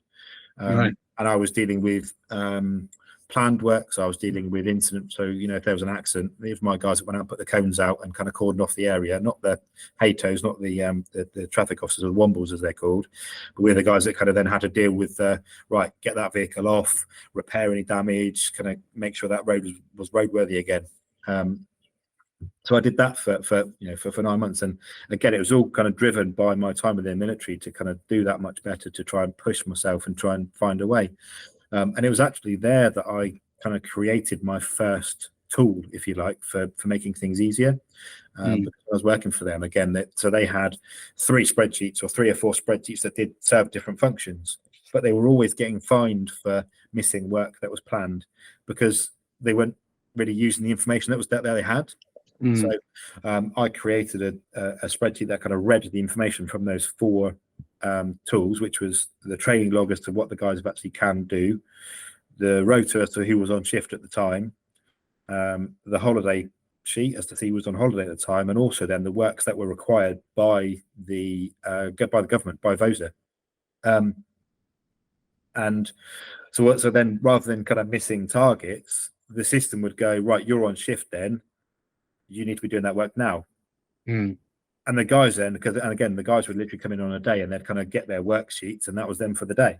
Whereas with this, they were able to plan that much further ahead, because the system was saying in 2 weeks' time, you're going to need to put a road closure out, and you're going to need to do this.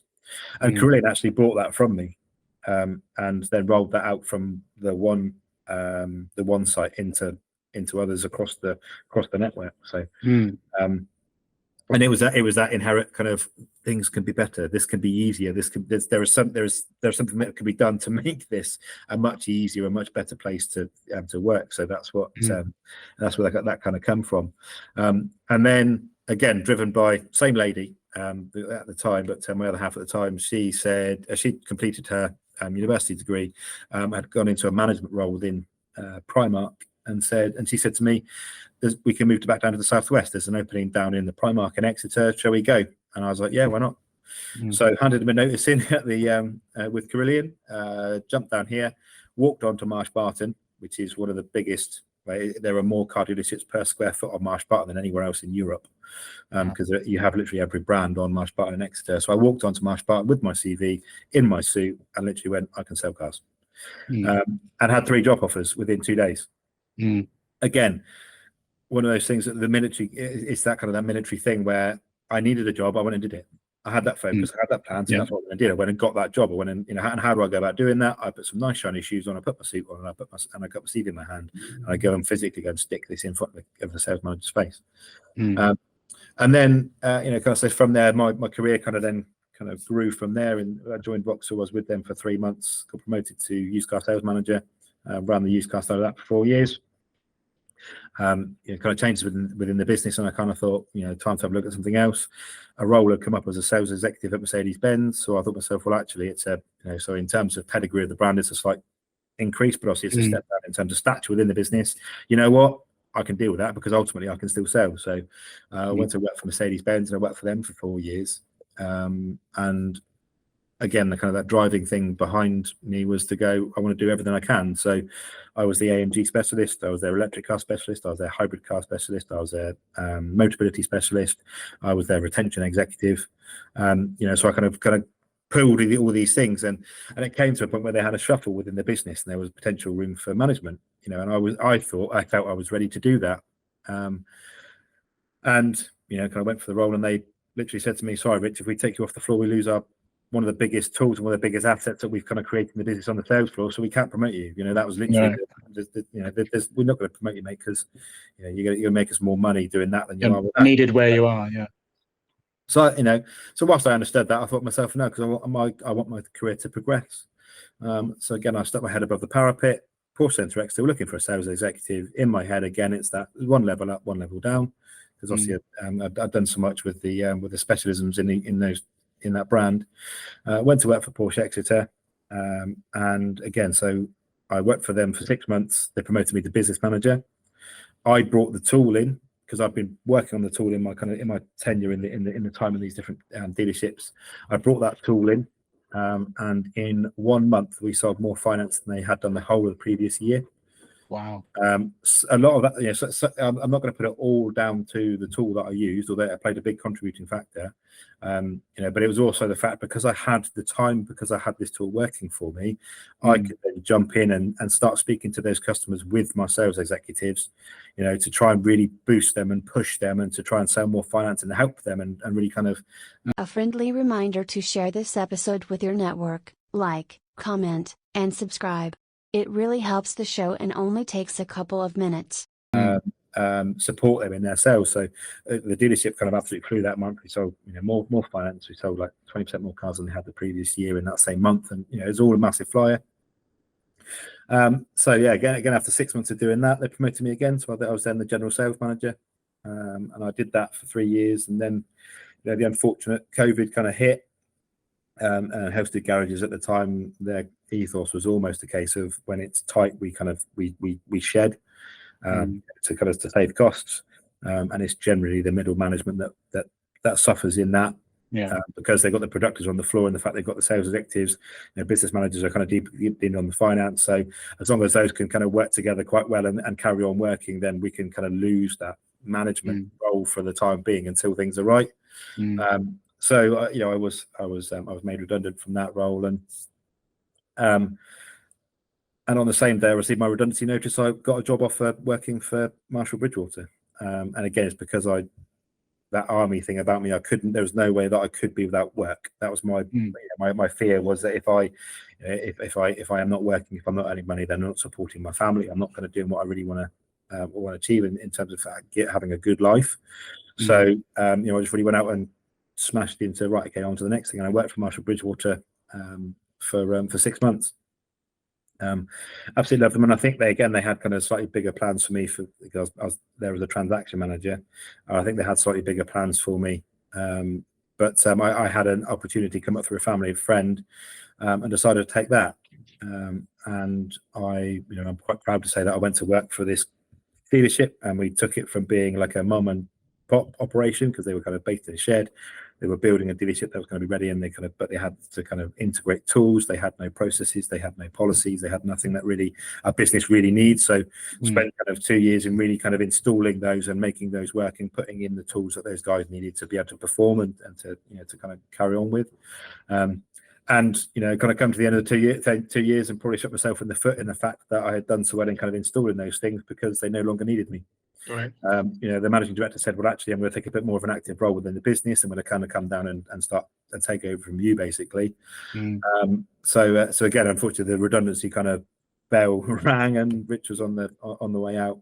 And that's when this kind of thing was kind of born.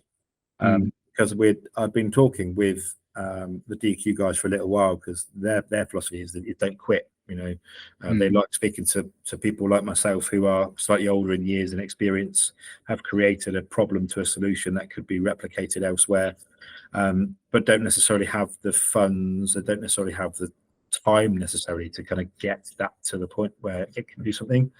So I was already talking to them about kind of creating this, and when I got the redundancy notice, I got in touch with them, and I was like, look, unfortunately, I'm now redundant, so I'm going to try and find another job and keep that going, but I put this on hold. And they were like, well, look, our original plan was to invest in the business anyway, so why don't we invest in the business now? You can then draw a wage from the business whilst we kind of go through this bit. You can then now concentrate solely on getting this up and running, and create this beautiful business that we've got in mind, and that we've got the ideas for. So that's when this really kicked off.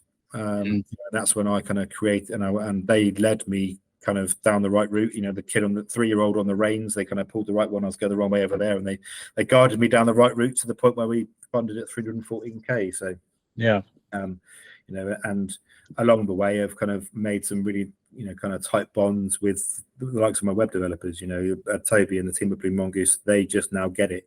They understand my head almost, and the motor trade mentality when they're kind of building something, which is very rarely found. Normally a web developer kind of goes, yeah, you tell me what you need and I'll make it. These guys are really kind of thinking about what would help, and it's nice having sometimes that outside perspective for them to kind of go, Rich, have you thought about this? And you're like, shit, I mean, I thought about that, because I'm so engrossed in it, and it's having that extra. It's a two-way thing as opposed to a traditional one-way thing with developers or engineers. Yeah, massively. And I just Emma, the young lady who is it sounds really derogatory when I say young lady, but she's younger than I am, and she's a lady, but she just gets the business now. She just gets the portal. She comes up with some great ideas, and I can communicate to her now almost by telepathy, because she's almost reading my mind already as to what I want to happen next. She's doing a fantastic job, and I'm really proud of what we've created, what she's created, for us. A tool that is ultra usable, ultra smart, does exactly what it says in the tin, and looks just absolutely amazing. I mean, that's a testament to good leadership too. I mean, a good leader should inspire and should motivate people in ways that seem like almost effortless. Do you know what I mean? And I think that usually comes through being an excellent communicator, and more importantly, communicating the passion behind solving the problem, and what the problem is, and how to solve it, and what the vision is. And that's the really big thing about a good leader is the communication of vision. That is often missing. But I mean, like, thanks for that explanation of things. I mean, there's so much to unpack there. Like, it's an amazing journey. But like, and I've got a million questions I want to ask you about that. But like, I'm getting the sense that you're someone that is. I mean, the reason why I think you achieved what you did when it comes to your investment goals is because as an angel investor myself, although I'm kind of on hold on that at the moment to focus on other things. Like, one of the key attributes that myself and a lot of fellow investors are always looking for in a founder, to be an investable founder, is resilience, right? And you seem to be a very resilient individual, like, not least because of your experience in the army and everything else like that, but just in your whole attitude towards needing to have purpose, very purpose driven, very determined, and all of that sort of things. I mean, that clearly makes you a very investable person. But I'm curious to know, like, what things specifically in the military, because you seem to attribute a lot of that to your experience in the military. What key things were being contributed specifically to making you to become that kind of person? Because I find that really interesting. You went in as one person, you come out as another, like you said. And there are a lot of people in the world who are that young 16-year-old kid. I was one, like, as well. And there isn't it's very difficult to find that purpose, to find that structure. Mhm. So I'm interested to know what it was specifically you got, in case anyone listening might know someone that's going through the similar sort of type of thing, and might be able to simulate those kinds of situations, perhaps, or send them to the army. I don't know.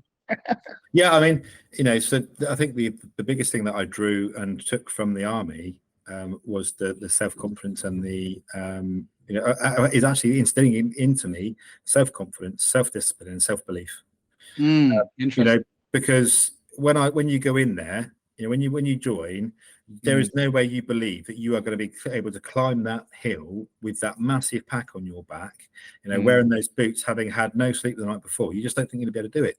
You just don't believe you can do it unless unless you have been bred to join the military, in which case then you've kind of done, you've been running burpees from the age of 3. You just don't believe that, and it's just that through the use of gains, little gains each and every day, and each every time, shave a bit off that time, make yourself that little bit fitter, make yourself that little bit stronger, make yourself that little bit mindset of that little bit more resilient. That's how the army achieves it. It is, and they, there is this big thing and this big belief that the army breaks you to remake you. They don't. Yes, you may feel a bit broken when you are sobbing because you've just had, 3 nights, you've just been awake for 3 days, and it's been raining and you've been training, and yes, you may feel absolutely broken, but that's not the purpose. What they actually do is they find your inner strength and try and build on that, and that's why there are so many different, kind of characters within the military. If you were to look at the regiment, even the squadron that I was in, every one of those guys was different. Every one of those guys had a place to play, and every one of those guys, they would played to their strengths to make that a strong squadron, a strong fighting formation. And I think that's what they really do, And I mean, I've had people come to me and say, "Oh, my 16-year-old, I don't think he'd stick it because he can't handle authority, and he can't handle someone shouting at him." Well, they don't just, it's not a case of as soon as you turn up, they're kind of shouting in your face. They don't do that. But what they do that's is what you see in film and TV and stuff, isn't it? But it's not. That's the general perspective. But it really isn't. Yes, you're spoken to kind of in a matter-of-fact way. Yeah, firmly. So it's not a case of what it is the case of, right, you need to grab that, get on that, and get on that bus. Boom. Yeah, but I suppose it's a clear, concise instruction. Yeah, but I suppose it's also equally not like, would you mind terribly just pretty exactly. please? It's like because ultimately you need to be able to take some direction. And I say to someone says to me, "Oh, he doesn't take," I didn't get shouted at until probably my 3rd week of being there. And that was because I fucked up. That's because at that point you were expected to know something, expected to be able to do, so I missed that drill move, and the drill sergeant came running over to me, and he's like, "Hannaford, what the fuck are you doing?" And you are kind of like, "Oh yeah, shit, it's done." But it's interesting going back to that thing you were saying about, like, my 6-year-old or 9-year-old, whatever, wouldn't do that, because like I'm of the opinion that that we all I think especially young boys, I'm not a young girl, or I've never been a young girl, so I couldn't comment on that, but especially young boys, we need a certain amount of authority in our lives, and that drives us, and you need direction, you need discipline, not in the extreme sense, but you need that structure. That's what's missing. And so when you see a kid or a parent say that about their kid, like, "Oh, never listens to authority," it's like, well, they probably never experienced true authority. That's probably why. That's what's missing. An authoritative figure that they respect and that knows is going to get them somewhere is very different from just, did you do your homework? That's a very different kind of, authority, isn't it? Yeah, it's definitely. And I mean, I mentioned my dad earlier. So my, part of my resilience thing is, comes from my dad. My dad had 3 heart attacks, and he was running a business. And each time he had a heart attack, something kind of come along, and the business suffered. So, he was made bankrupt after his first heart attack. So we had to kind of move house and everything like that. And then the second heart attack, one of his main workers left, so the business kind of suffered. So that meant that we again, we're not in dire straits, but it was kind of, things were tough for a while. So my dad, each and every time, got up, brushed himself off, and went back to work. you know, and that's what I kind of really took from that. It was that whole, you know, when things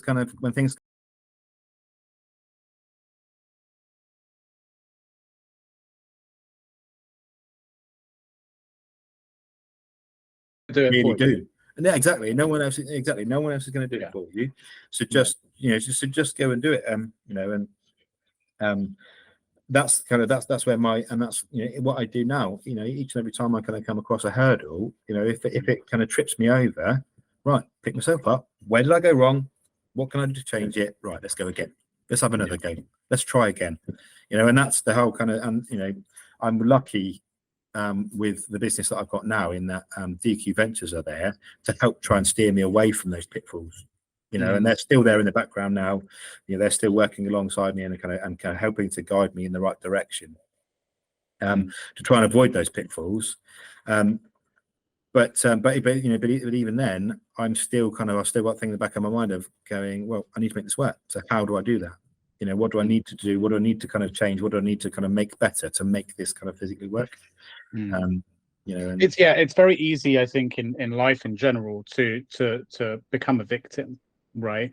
And to when you're pushed down, instead of like adopting the warrior mentality of like, I'm going to come back twice as fucking hard, like, you know, if life's going to hit me, I'm going to hit it twice as hard back. To just being like, this is unfair, and like, yeah, it is unfair. Deal with it. Get on with it. Like, you know, and it's not insensitive. Like, you can still be sensitive to someone's feelings about being down in the dirt and be like, yeah, I understand, it's really shitty, and I'm with you, man. Like, I totally get it. It sucks, but guess what? It's time to move. I feel for you. I feel for you, and I care about you. But it's time to move, because you're not going to achieve anything down there. So let's do it together. Let's go.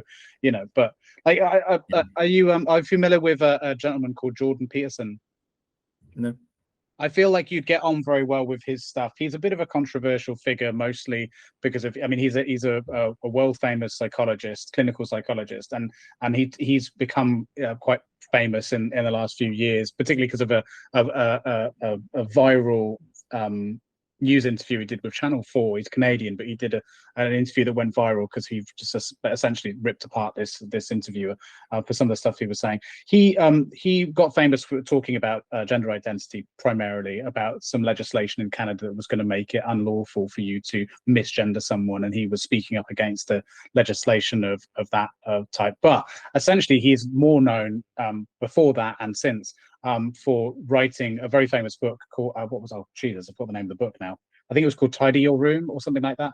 And it's basically, he works primarily, or has worked in his career as a psychologist, but mostly with young men who struggle with purpose. And one of the things he talks about in this book is, you know, this idea of tidying your room, in that, you know, that finding purpose in life and finding meaning in life starts with you. It starts with your room. And if you can learn to make your bed every morning, and if you can learn to you know, tidy your room every morning, and that incremental changes lead to finding grander purpose in life. And I feel like that would really resonate with you because of, I mean, in the military, that is very much literally what you have to do. Right. So keep your boots in. Right, and so he's a big believer in this, and so am I. Although he is controversial for other things that he says, like that, there is some truth to that, especially with young men who find sort of lack purpose, and especially in the fact that young men are ignored more often than not for the problems that they have. They are, you know, marginalized quite a lot in our society. For when they struggle, and because there is that assumption of, well, you've just got to do it yourself, and we know that we do. And that's the thing. It's like, we know that we do, but we don't often know where to start. Yeah. And so I like this idea of just like, start with the simple stuff first, you know. My recommendation for you, go and buy his book. I'm not being sponsored or anything. Are you on commission? No, unfortunately not. You need a tool to track that. But no, I mean, you know, one of the things that, because we've been working with these growth guides, and they're talking about having a founder's story is one of the biggest things that we talk about within our sales process and kind of speaking to customers. And I always say, especially to investors, right? I mean, that narrative is very compelling for investors because it gives them a sense of who you are and whether you're the person to make them money, right? Exactly. And I was like, well, the trouble is that, you know, part of my story is that I've been made redundant 3 times, you know, and and I walked away from a kind of a very good career, on the motorways to come down to the Southwest. Yeah. So that, is that something to kind of really kind of glow about? And they were like, well, have you ever been out of work then? And I was like, well, no. Even every time I've been made redundant or I've left a place of work, I've never gone more than 24 hours without being in employment. Mm. And that was, the height of the COVID thing, when people were losing their jobs left, right, and centre, especially in the motor trade. I literally, the day that I got my redundancy notice, I had a job offer that very same afternoon. Right. When I first got made redundant from the Toyota dealership that went under, in my first 7 months, I could have joined back up again, and I would have been straight back in the military. It would have been a completely different story. But I I put my suit on, put my shoes on, and went out to every dealership, and I had a job within 24 hours working at the local Vauxhall dealership. And I think, that's why context matters, because without context, it's like, like the sort of going back to looking at the CV thing. It's like, if you just looked at the dates of your employment, then it's like, but actually within context, as a grander story, it's like, this guy is very investable or is very hireable. Like, it's a completely different story, right? Yeah. Context matters. Yeah, it makes a massive difference. It makes a massive difference. Yeah.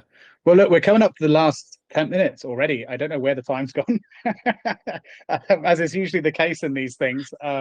It flies by, and I still have a ton of questions more, which is a shame. So we'll definitely have to do a part 2 if we're up for it at some point in the future. Yeah, definitely. And then, and not only about you to delve in more about you as a founder and so on, but because I still have more questions about the transition from into foundership and all of that. So we'll definitely do that, but also to get an update on where things are with the business as a whole, because if next time we catch up, a lot more would have happened, because things happen quick in this space, don't they? So even what at the beginning about the stuff that's happened since we first spoke. So we'll definitely have to do that if you're up for it. I'd love to have you back on and talk more about it. And of course we'll keep in touch next time. But as we've got a couple of minutes left, that there is something that I do like to do at the end of this. The only other bit of fucking structure in this whole thing, which is not all the time, but sometimes I ask my guests this. So it's a bit more cliche and it's a bit more broad, but I do like to ask it because I think it's important. So the majority of my listeners are entrepreneurs or founders themselves, or want to be, entrepreneurs and founders themselves. And so I think it's good to try and impart some wisdom. And now, naturally, we've done that in the conversation. But I'm thinking, very specifically, do you have anything in mind that would be useful to impart that you've learned on the journey of becoming an entrepreneur, a founder? Just useful tips or things that you think people should be maybe focused on. Be prepared to climb some walls.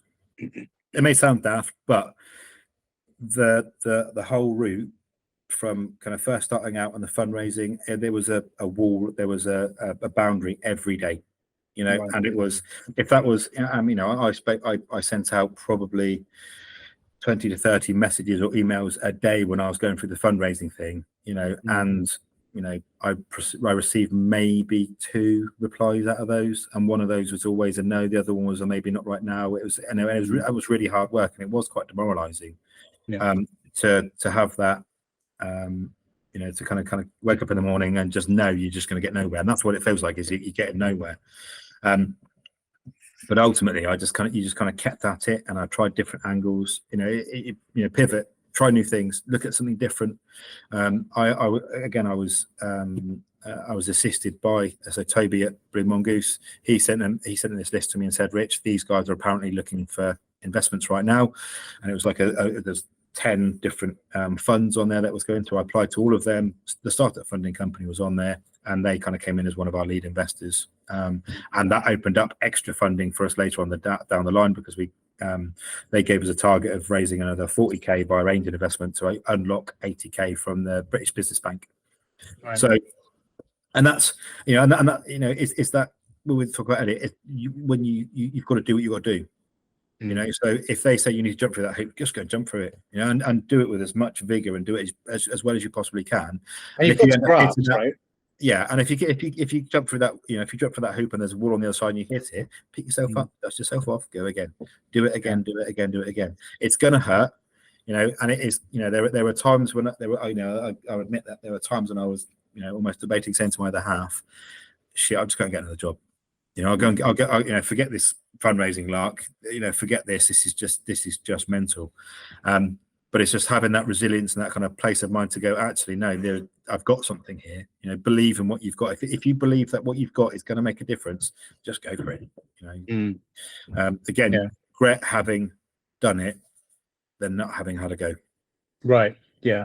I think that's a really important point, because a lot of founders I speak to, as you can imagine, I speak to a lot on a weekly basis, and they're usually going through the funding stage. And to be honest, the majority of the time I take one look at the business and say you shouldn't be doing that in a way. But those that are doing it at the right time, because let's be honest, most people do it too early, right? Or they haven't figured out a lot about their business to make it investable in a way, or they're not investable yet. There's a ton of reasons, and I usually 99% of the time I'm like, well, you shouldn't be focusing on this. You're not going to get it, so don't worry about it now. Come back to it. But for those that are doing it at the right time, more often than not as well, when I ask them, well, what are you doing? Like, what's your, how often, how many people are you messaging a day? What's your cadence? Like, what are you doing? Because it's sales, it's outbound sales, right? It's like, oh, well, like I might send out a few emails a day or a few. It's like, you're not going to get anywhere with that. That's not enough of a sample size to know whether or not it's working. You need to be doing it at scale. I'm not saying like 1,000 emails a day automated and it's all going to go into spam folders, but there needs to be a system, and you need to be continually doing it. And you need to do your research. You need to kind of make sure that the people that you're speaking to, or at least asking to speak to, are a right fit for your business. Exactly. And that's one of the things I did. I tried finding those tenuous links, but I was also looking for people that actually weren't necessarily looking into my area, but might be interested. Right. Yeah. Might be adjacent to what their interests are, maybe. Yeah. And I haven't put a number on it. I should go back into my emails and my messages and see how many I sent out. But I probably sent in excess of 2,500, 3,000 emails and messages to potential investors. And yes, I got the fundraising from the back of it, but I had to send those 3,000 to get to where I did. If you're only going to put 5 minutes in and send a couple of messages, you're not going to get there. It's as simple as that. You're not going to speak to them. You've got to put in the work. You've got to put in the work. Yeah, definitely. It's like I spoke to someone recently who did door-to-door sales early in their career, and he talked to me about how it taught him a lot about being a founder, because doing that door-to-door sales, he realized that, knocking on 150 doors a day, which was under his target, he said, admittedly, he was like one of the fewer that he was, compared to his team who were doing 200, 250 and so on. Out of the 150, maybe 10 would open the door, and out of the 10 that would open the door, would have conversations with 2, and out of the 2, one would tell him to fuck off and the other would say, yeah, all right, leave some information. And that was his day, every day.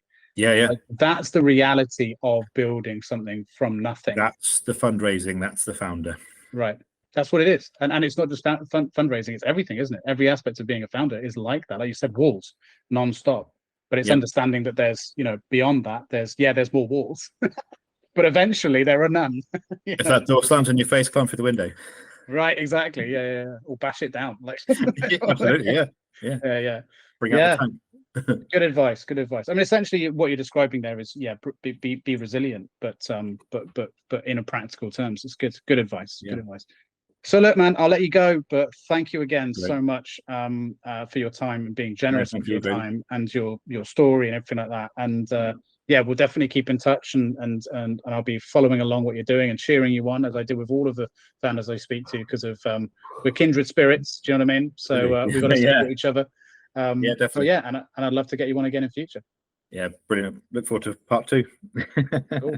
Awesome. Well, thank you again so much. Have a great rest of the week, and we'll speak soon. See you, mate. See you now. Bye-bye. Thank you for listening and/or watching.